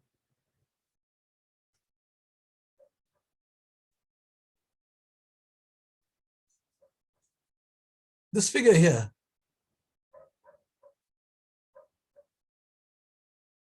is a parallelogram because these opposite sides are parallel and they are equal. But the adjacent sides are equal also, because this is the side of the equilateral triangle, side of the square. So this is a rhombus. This red figure here is a rhombus, which means all the sides are equal.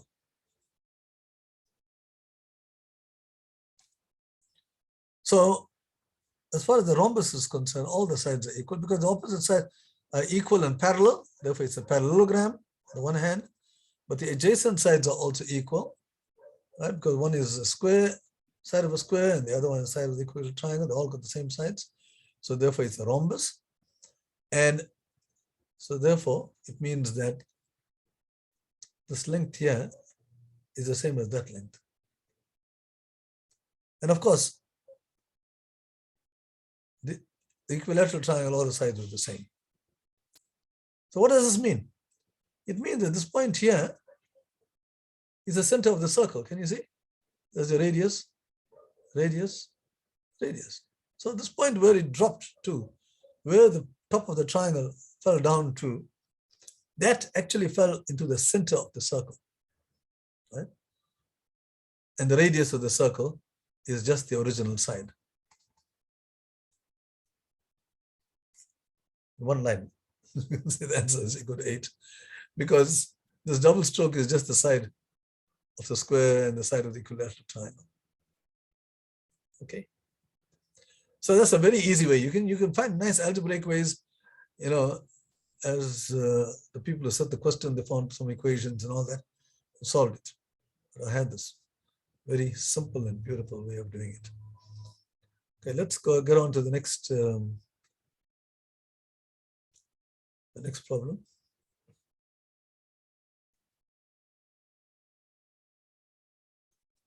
Question 20.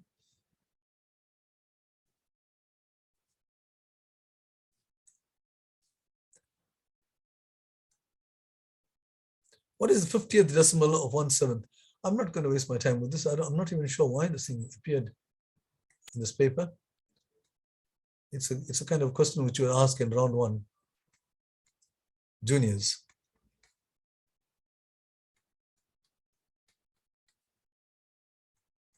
A recurring decimal. So you can find out what the 50th decimal is. I'm not going to do it. Okay. Question 21.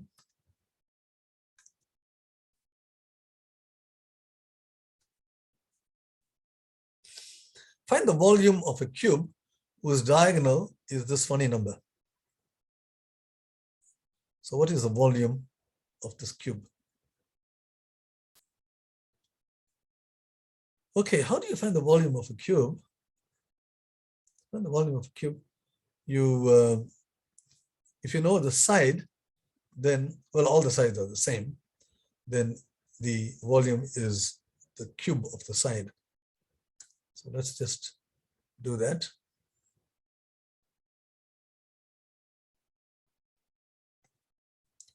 So in my figure here now, I'll let the side be x.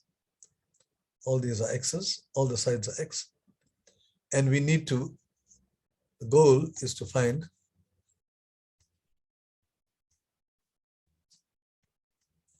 the volume. So you need to know what is x cubed. So we must give a name. We don't know what the side is, so we give a name to it. Now try to get an equation. We do know the diagonal, that length there is some funny number. I think it was a cube root of 17 times square root of 3.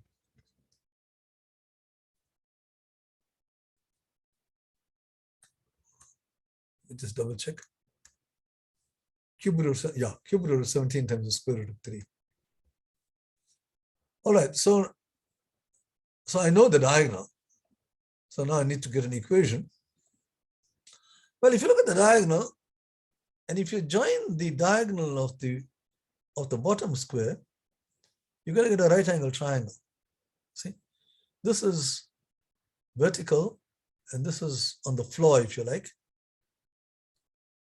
So this is vertical to the floor, and this is a line on the floor. So you got a right angle triangle here. And this is the hypotenuse of the right angle triangle. One of the sides is x. So we still need to calculate. Oh, what happened there? So we still need to calculate RQ.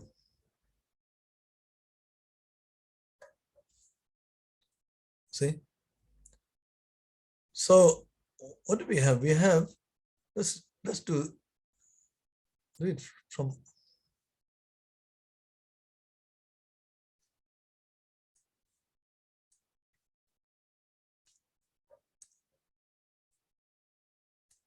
okay, the diagonal using Pythagoras, PQ squared,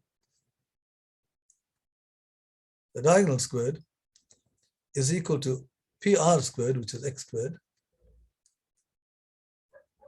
plus RQ squared. So this is a right angle triangle. Very important fact. If you've got a vertical line to a flat surface, no matter which line you draw to this point where the vertical line touches the flat circle, all these will be 90 degrees. You see this angle here is 90 degrees. It's like a corner of a wall. You can think of this as a corner of a wall, and this is the floor. No matter which straight line you join to that place where the corner, where the corner is, all those lines, where those two walls meet, that line is perpendicular to all the lines at the bottom. Right? So now we know RQ squared, because RQ is the diagonal of this right angle triangle here. That's a right angle triangle. It's a square at the bottom. So it is 2x squared. Because it's x squared plus x squared. So that gives you 3x squared. Right?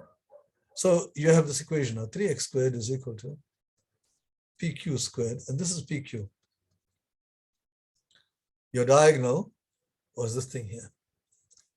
So PQ squared is 17 to the power of 1/3. This is 17 to the power of 1/3 multiplied by 3 to the power of half square root, and you're squaring it. So that gives you 17 to the power of 2/3 times 3.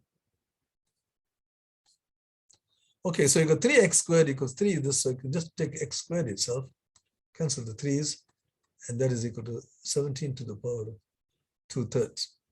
I need not calculate x because I need to calculate x cubed. And so I can go straight to x cubed without calculating x, because x cubed can be obtained from x squared by raising it to the power of 3/2. See? Because 2 times 3/2 is 3. So if I do that, then I know then 17 to the 2/3 raised to the power of 3/2, and bingo, 2/3 times 3/2 is just 1. Very beautifully.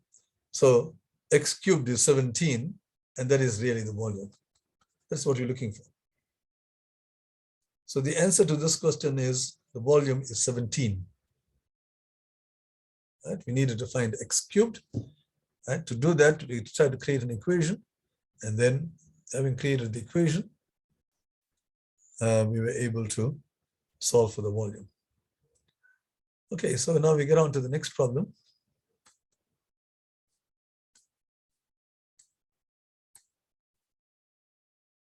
The 22.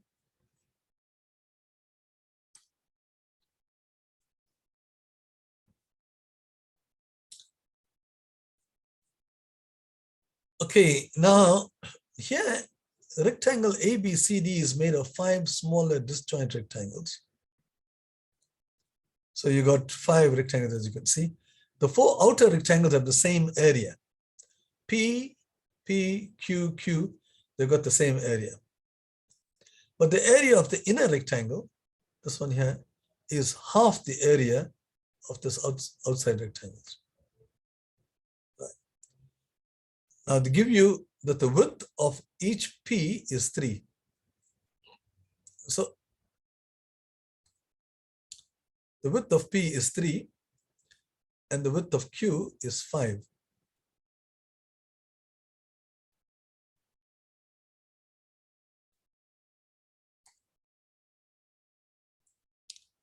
So this is 3, so this is also 3 here. And the width of Q is 5, so this is 5 also.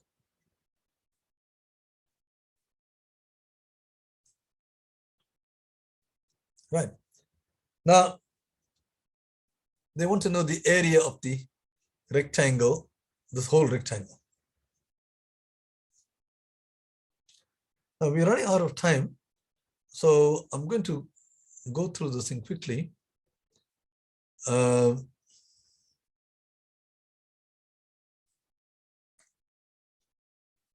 I'll go to my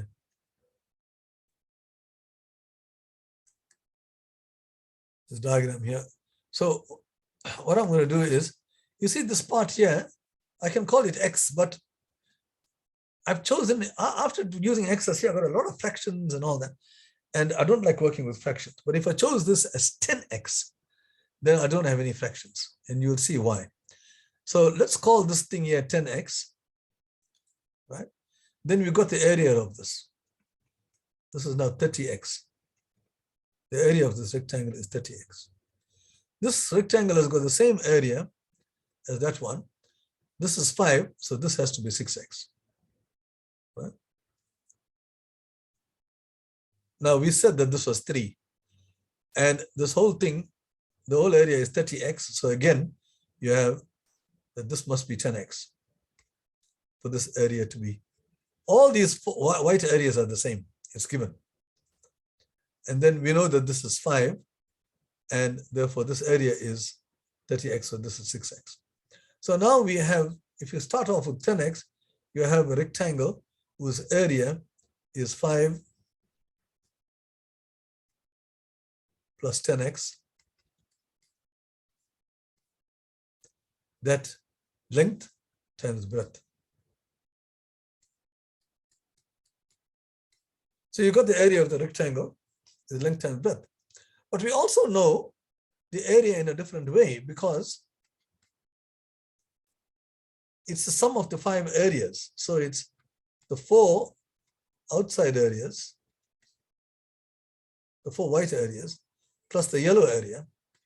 But it's given that the inner rectangle, its area is half that of the others.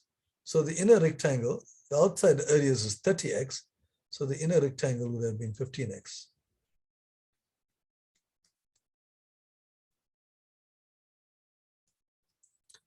Okay. And when you, now you got a quadratic equation, which I'm not going to solve, but in the end, you'll have X is equal to 1 or a quarter, right? And the quarter is discarded. I'm not sure why it should be discarded. I found that you can have a solution with the quarter, except, you see, if they say width, I would presume the width is smaller than the length. Maybe that is why they use the word width. If you use x equals quarter, you will see that the width actually becomes the length, which is not true. So x equals 1.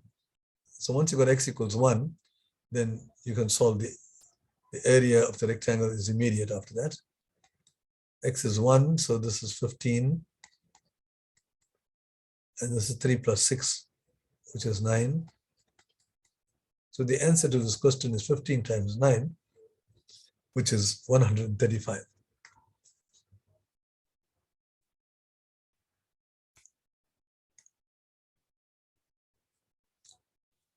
Okay, I've got 3 more problems and I've got 2 more minutes. As usual, I will go on, and those who wish to leave can, but I will finish the whole lot. But they get more and more difficult as we go along. This one here is not that difficult, but still. So let's look at question 23. Question 23 says, positive integers are written on all the faces of a cube, 1 on each face. Actually, it's a very, very clever problem. Okay, so you've got positive integers which are written. At each corner of the cube, the product of the numbers on the faces that meet at that corner is written at each corner. The sum of the numbers written at the corners, now it's a cube, so there are 8 corners.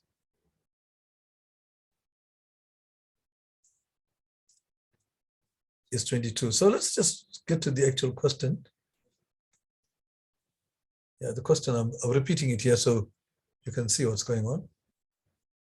So we got 6 unknowns here because we don't know what these integers are. Right? There are 6 sides and they are written on the faces. So I've used symbols. I put A. Why did I put A and not B here? Because I want A and B to be opposite each other. And C and D are opposite each other.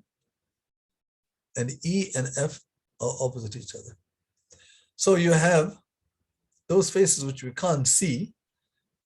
We know what the symbols are. They are B, D, and F. So you got the 6 numbers, 6 unknowns. So it looks like a very difficult problem. How do you solve a problem with 6 unknowns in it? But they're asking the question, what is the sum of the numbers of all the faces? They're not asking for the numbers themselves. They're asking for the sum of the numbers. So in other words, the question is, what is A plus B plus C plus D plus E plus F? Those are the numbers on all the faces. Okay, so what do they tell you? They tell you at each vertex, the product of the numbers on the faces that meet at the corner are written. Right? So there are 4 vertices at the top and 4 vertices at the bottom.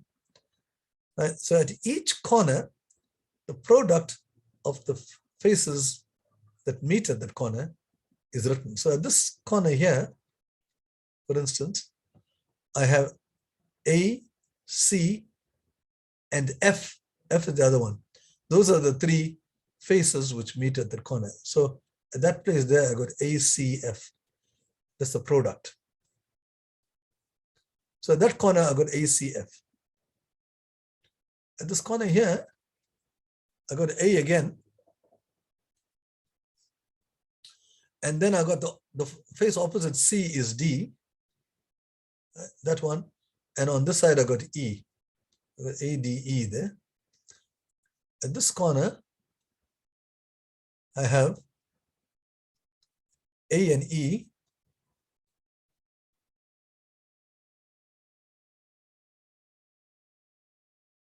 No, at that corner, I have ADF, sorry. Yeah, there. It's the F on that side, A and D, yeah. Here I have AEF. AE, and this thing here right in front, which is facing us, that number is ACE, as you can see. So we can just look at the sum of the top four corners. Sum of numbers at top four vertices. Let's see what that becomes. It's ACF plus ADF plus AEF plus ACE. I've written those four numbers down, but A is common right throughout. So we can take it out, and this is CF plus DF plus EF plus CE. So we can take out A, and here we can actually factorize this. This is F into C plus D. This part here. And this is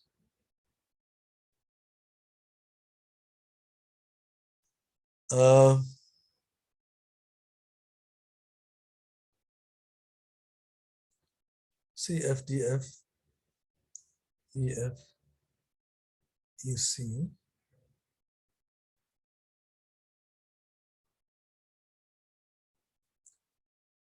Maybe I should group it another way.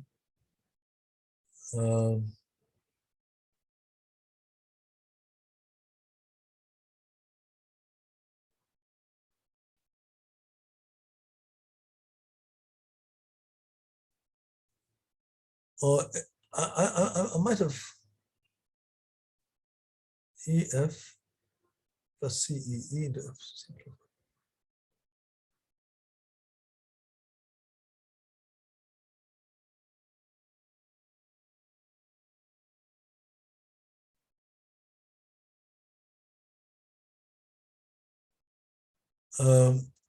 Sorry, this is ACF.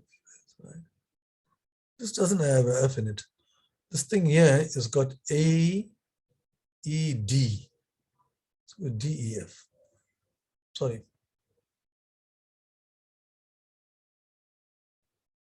ADE. All right, so sorry about that. This is supposed to be ED, like that. So you got F into C plus D, and here you have E into C plus D. Sorry about that, I did something wrongly there. And here you have C plus D as a common factor. And it comes out E plus F. So when you add the four numbers at the top there, you find that you actually have this answer here, the top is A into C plus D into E plus F. If you analyze it, the A is at the top, E plus F is opposite sides there, and C is the sum of the opposite sides there. So you would imagine that exactly the same thing happens at the bottom, but this time the bottom face is B, and the same thing should be repeated. So when you add, so those give you the four vertices at the bottom. So the sum of the numbers, there are 8 numbers altogether. The sum of the 8 numbers, we worked on the sum of the top 4 numbers and the sum of the bottom 4 numbers.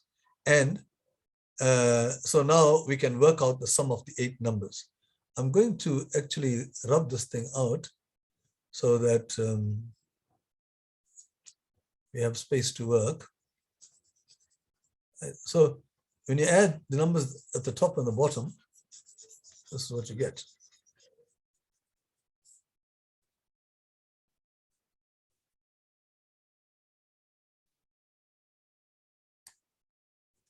When you add these two, you see that C plus D, E plus F is common when you add these two. And the other factor is A plus B. So you get a very nice answer. The sum that you're looking for is just the product of A plus B, you add the opposite sides. C plus D, add the opposite sides.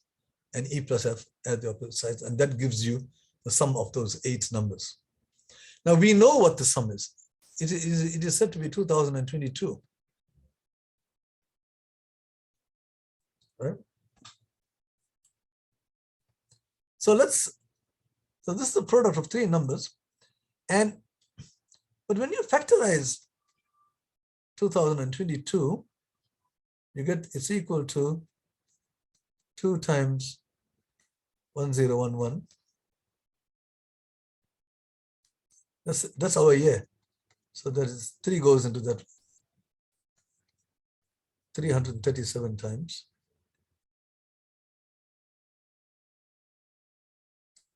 Okay, so these 3 numbers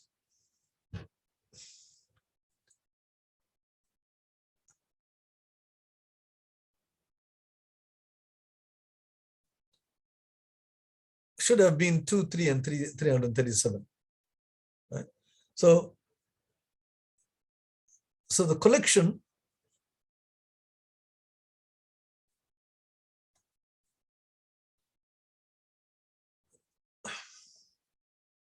there's only one way in which you can write this as a product of 3 different numbers, 3 numbers. Right? None of the numbers is 1. All these numbers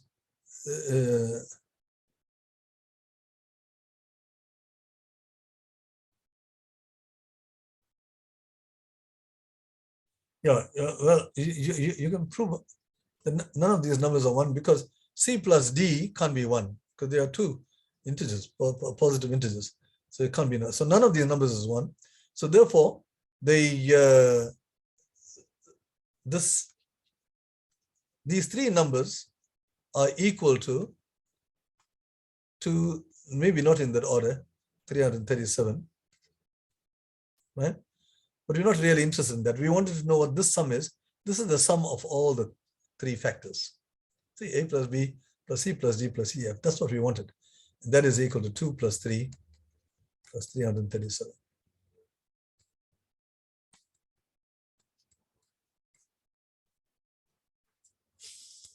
Very nice problem. You got a unique answer for this problem, although there are 6 unknowns. See, the argument is that you can write this thing as a product of 3 numbers. So each one of them, this collection of numbers will have to be the same as this collection. So when you add the numbers, it will be the same as the sum of those 3 numbers. And that you can calculate, which is for 342. Okay, so the next problem is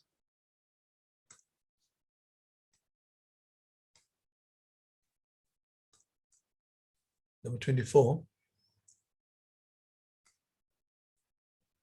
Okay, now here it's quite a tricky problem. We define S of n to be the sum of the digits of a positive number n. Like for instance, S of 7 is 7, S of 19 is 10. 1 plus 9 is 10. So you take the digits and add them up as sum of digits. 1099 is 19. All right, so they tell you what these sums are, and they ask you to calculate this sum here. And this being problem number 24 is far from an easy problem. What I'm going to do is, because we don't have too much of time, I'm going to show you my solution so I don't have to write too much, and we can, and I'll send that solution to you. I will mail that solution to you. So please write down your email address on the chat column. 2 people have left, unfortunately. I don't know who they are. And I will email the solution. Write down your name on the chat column, your email address. Make sure it's correct. And I will email the solutions of 24 and 25 to you. And I'm going to now discuss it.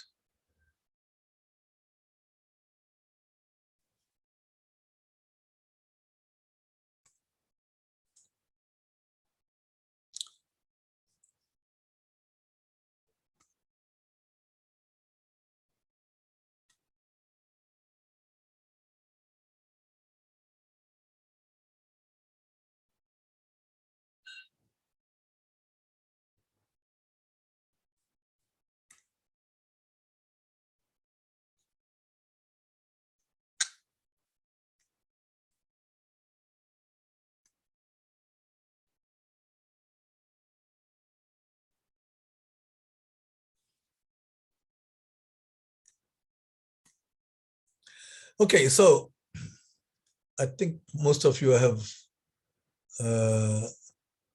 some of you did not write your email address. Maybe you already did.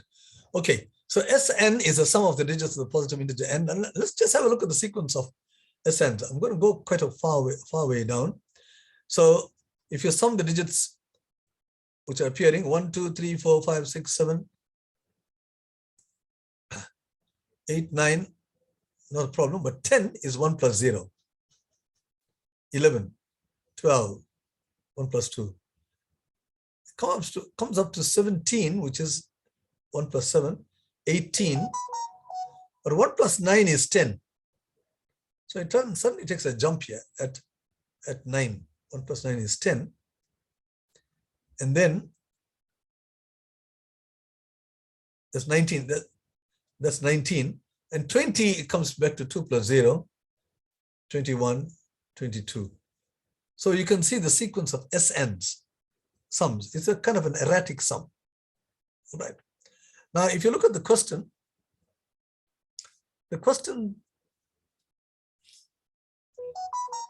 has got the sum we need to calculate as terms plus or minus Sn. If you look at the original one, you'll see it's S1 minus S2 plus S3 minus S4.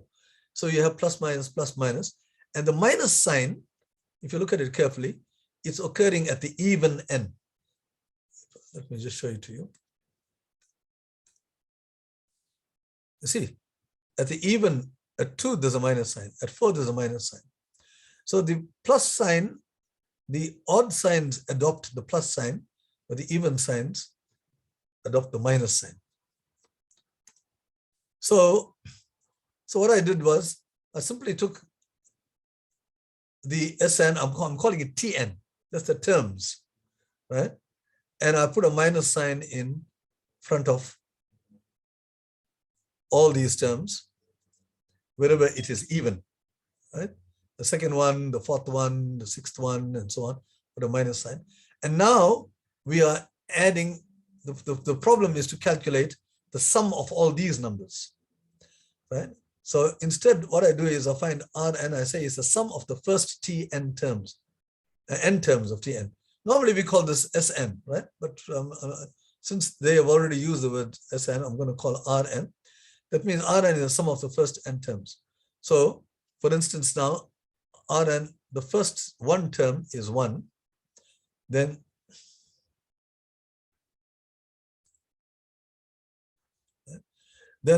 the sum of the first 2 terms is 1 minus 2, which is minus 1. Sum of the first 3 terms is, now I've got minus 1 up to this point. Minus 1 plus 3 is 2, right? Up to this point, I've got 2. 2 minus 4 is minus 2. Up to this point, I've got minus 2. Minus 2 plus 5 is 3, and so on. So I write all these things down. And then I observe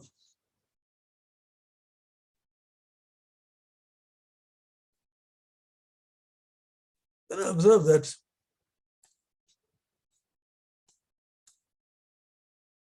why is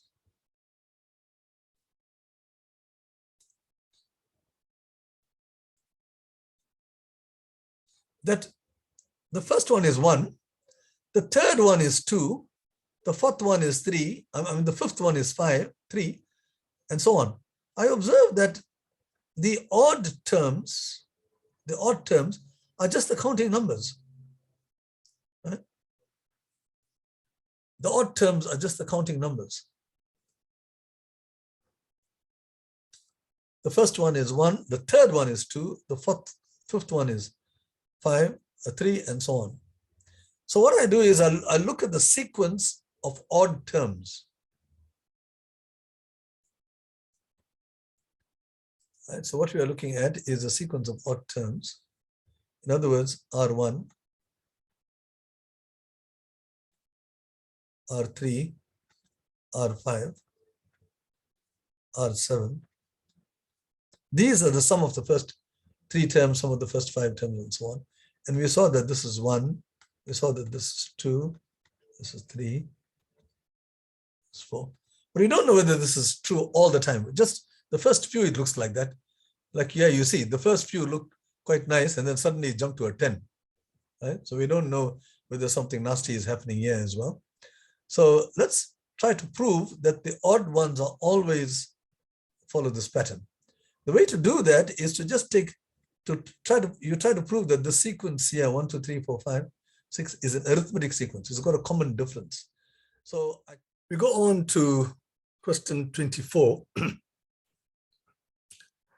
As you can see on the screen, the question says, we define S of n as the sum of the digits of a positive integer n. For example, S of 7 is 7. S of 19 is a sum of the integers at 19, which is 1, and the sum of the digits of 19, which is 1 plus 9, which is 10. And S of 1099, again, is the sum of its digits. And as you see, the answer is 19. The problem is now to find the value of S1 minus S2 plus S3 minus S4 and so on, right? Bearing in mind what the sum of the digits is. All right, so let us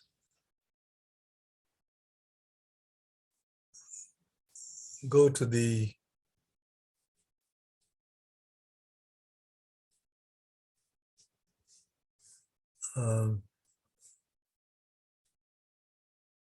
sorry.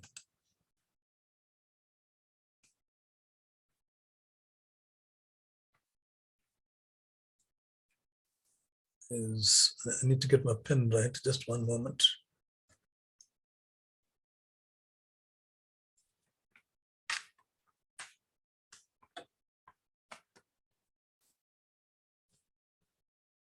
All right, that seems to be a little bit better. Sorry about that. Okay, so what we are going to do is to calculate this object here, S1 minus S2 plus S3 minus S4, and so on. All right.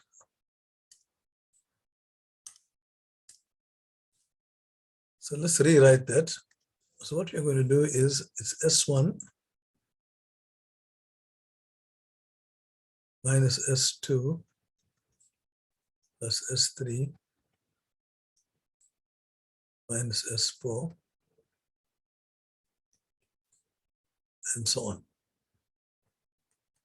And all the way up to plus S1011. All right. You can see it's going to be a plus because the plus signs are in with the odd numbers. S of 3 is a plus, but there's a minus sign at 2 and there's a minus sign at 4 and so on. So the negative signs are at the even numbers and the positives are at the odd numbers. Okay, now what I'm going to do is I'm going to rewrite this as S1 and I'm going to group S3 minus S2. And I'll group those. And the next one plus S5 minus S4.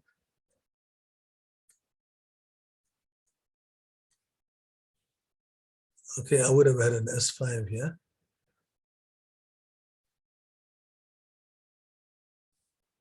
And so on. This is S4.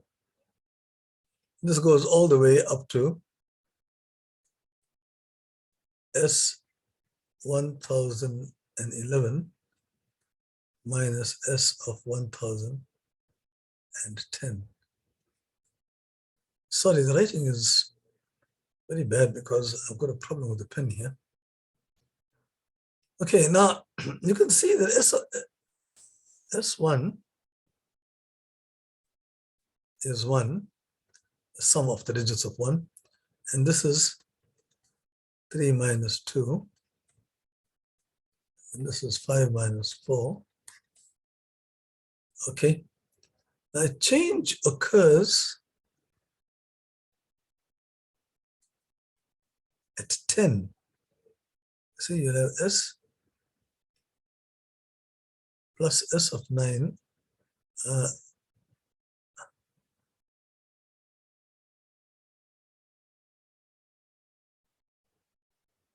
you'll have S of 11 minus S of 10.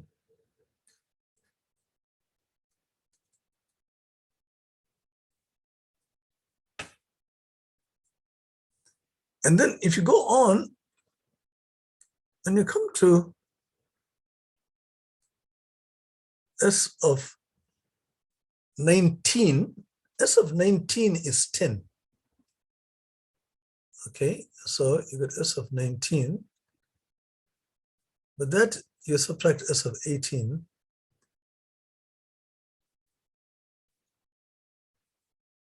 I just want to bear onto this. So you have the next one will be S of 21 minus S of 20, and so on. Okay.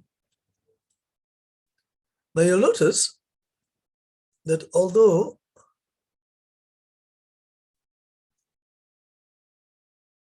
at 19, S of 19 is 10, but S of 20 is 2. You see, it takes a certain jump. S of 18 is 9, S of 19 is 10, and here S of 20 is 2. Right? So you might think that something bad is going to happen here. But watch, this is actually equal to 1 plus 1 plus 1. Now, when you look at this, this is 2, S of 11 is 2, 2 minus 1. So this is 2 minus 1. And that is 1 again. And then here, you've got 10 minus 9. And this is 10, and this is 9, and there is still 1.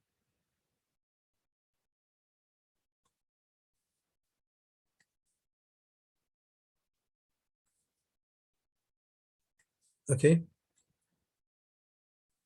So you'll see all of them are equal to 1. And here, S of 21, this will be 3 minus 2, you see.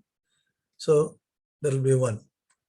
Although it takes a jump at S of 20 and S of 30, the difference is always going to be 1. The reason is you are subtracting the even part. See, so the numbers increase, the sum increases by 1 from 20 to 21. But it increases from 19 to 20, it decreases from 10 to 2. But that doesn't affect it because we are subtracting the even part from the odd part. Okay, so the only question that arises now is how many ones have you got here? Right? So it's this thing here is, our problem is to find the sum of several ones and how many ones do you have? Okay, this thing is from star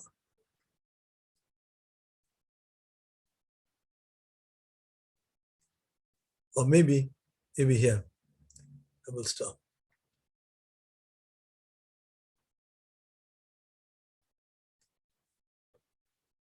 Right. You can see how many ones you got because there's a 1 here, there's a 1 here. So they're all in pairs. Okay. This last pair. So you had 1011 altogether. Altogether, you got 1011 numbers. This first number here is 1, but how many ones do you have here? So you've got, this is equal to 1 plus, this is your S of 1. And you want to know how many pairs there are here. Well, the 1011 altogether, and if you take away the first one, right, then you have several pairs. So you have to divide that by 2 because they're in groups of 2. So there are several groups of pairs of 2. added to 1, and altogether you got 1011. So this is the answer to the question. It's 1 plus 505. This is 1010. The answer is 506. All right, so that's the answer to this problem. Okay, now let's get on to the next problem.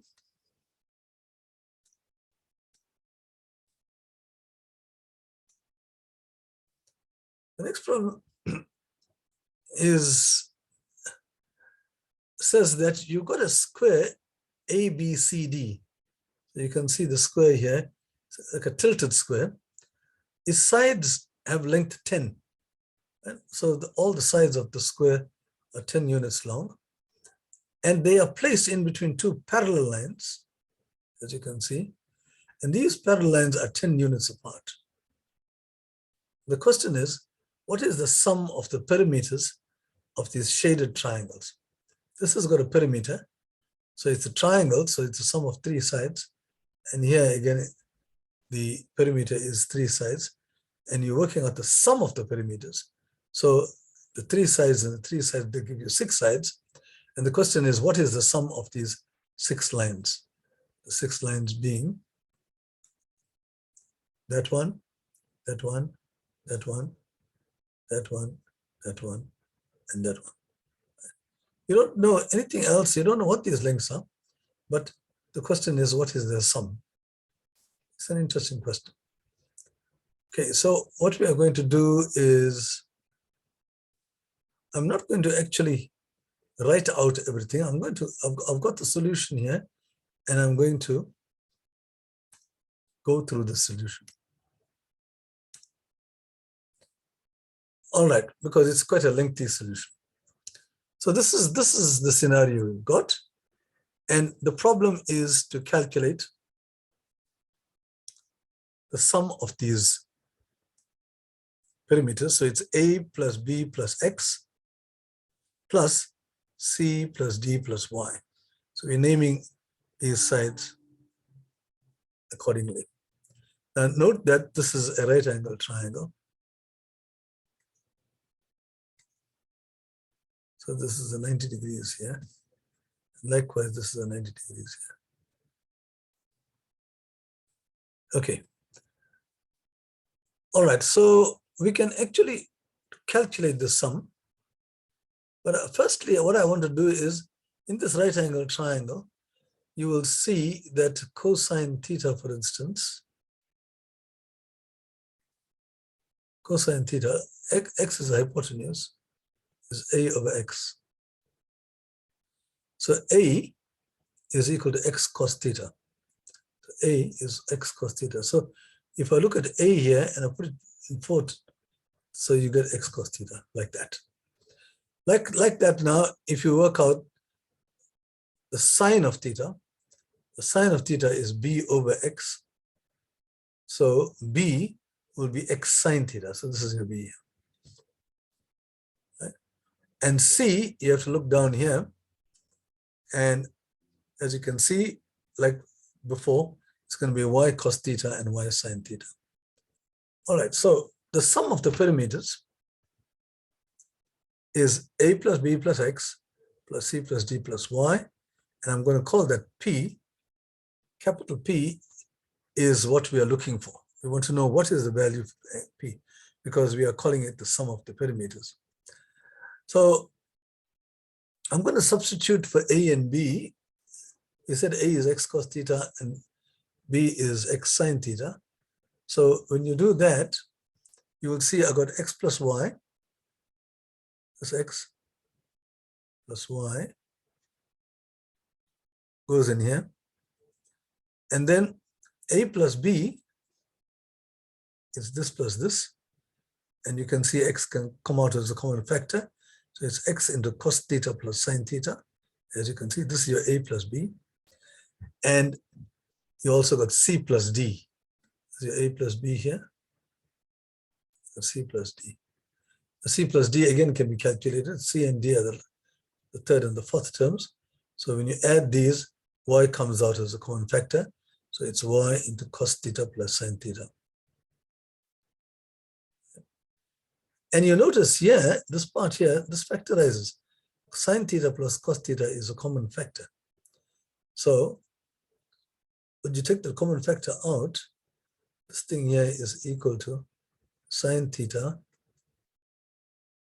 plus cos theta. You take the common factor out into x plus y. So you got x plus y here, and you got x plus y into sine theta plus cos theta. So when you take that x plus y out now, again, take that out as a common factor, right? You have a 1 here, there's a 1, and then the remaining parts are sine theta plus cos theta. So that is how you get this equation. Capital P is equal to this. Remember, we are trying to calculate P. So at least we got somewhere here. Still, it's very complicated because you got 3 unknowns here, x, y, and theta. We don't know what they are. All right, but we doggedly pursue this because we haven't used the fact so far that the sides of this square, outside square, is 10, and that these two are 10 units apart. I'm going to use that now. I'm going to use the fact that it's 10 units apart. So from here, I'm going to draw a line to complete this triangle. And from here, draw a line to complete that triangle. You'll notice that the sum of those red dotted lines is the distance between these two lines. And all this is a vertical lines. So the sum of these two dotted lines is 10. So this is what I got here. Also, since the distance between the parallel lines is 10, 10 is equal to the sum of the dotted lines in the diagram. Now, what are these dotted lines? Now, this is a little tricky thing here. This dotted line here, in this small right angle triangle, right? This dotted line over this part here is equal to sine theta, right? But this part here, the entire line is 10, so this remaining part is 10 minus a, down this line here. So you got sine theta is equal to the dotted line over 10 minus a. So this dotted line is 10 minus a times sine theta. And that's what I got here. See? Yeah, in the same way, this part here is 10 minus d. There's a d here. It's 10 minus d. And in this triangle here, this dotted line over 10 minus d, whatever it is, over 10 minus d, that's equal to cos theta. Right? It could be adjacent or the hypotenuse. So this second dotted line is 10 minus d times cos theta. See, I got that all put in here. That is what I'm explaining now. So this 10 is made up of the two dotted lines, and each of the dotted lines you can calculate. Now, if I remove the 10, I'll get 10 into sine theta plus cos theta. And the other part is minus a sine theta and minus d cos theta. And I'll put those two in brackets.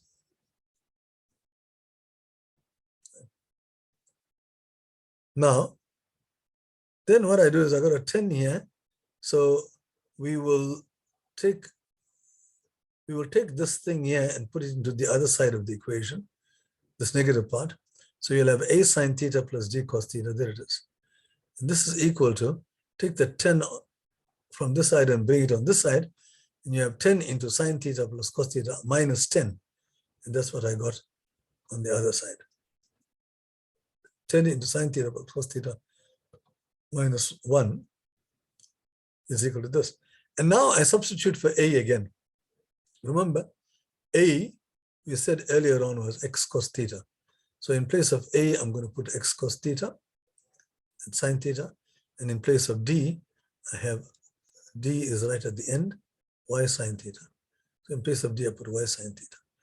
And when you do that, you see I've got cos theta, sine theta is a common factor. and the other factor is x plus y. So you got a new equation, 10 sine theta plus cos theta minus 1 is this thing. And now you look at these two equations which are marked in red. You got x plus y occurring twice there. So what we can do is we can make x plus y the subject. We can work out what x plus y is from this equation. It will be p divided by that. And in this case, x plus y is equal to that divided by sine theta, cos theta. And that's what I'm going to have in the next equation.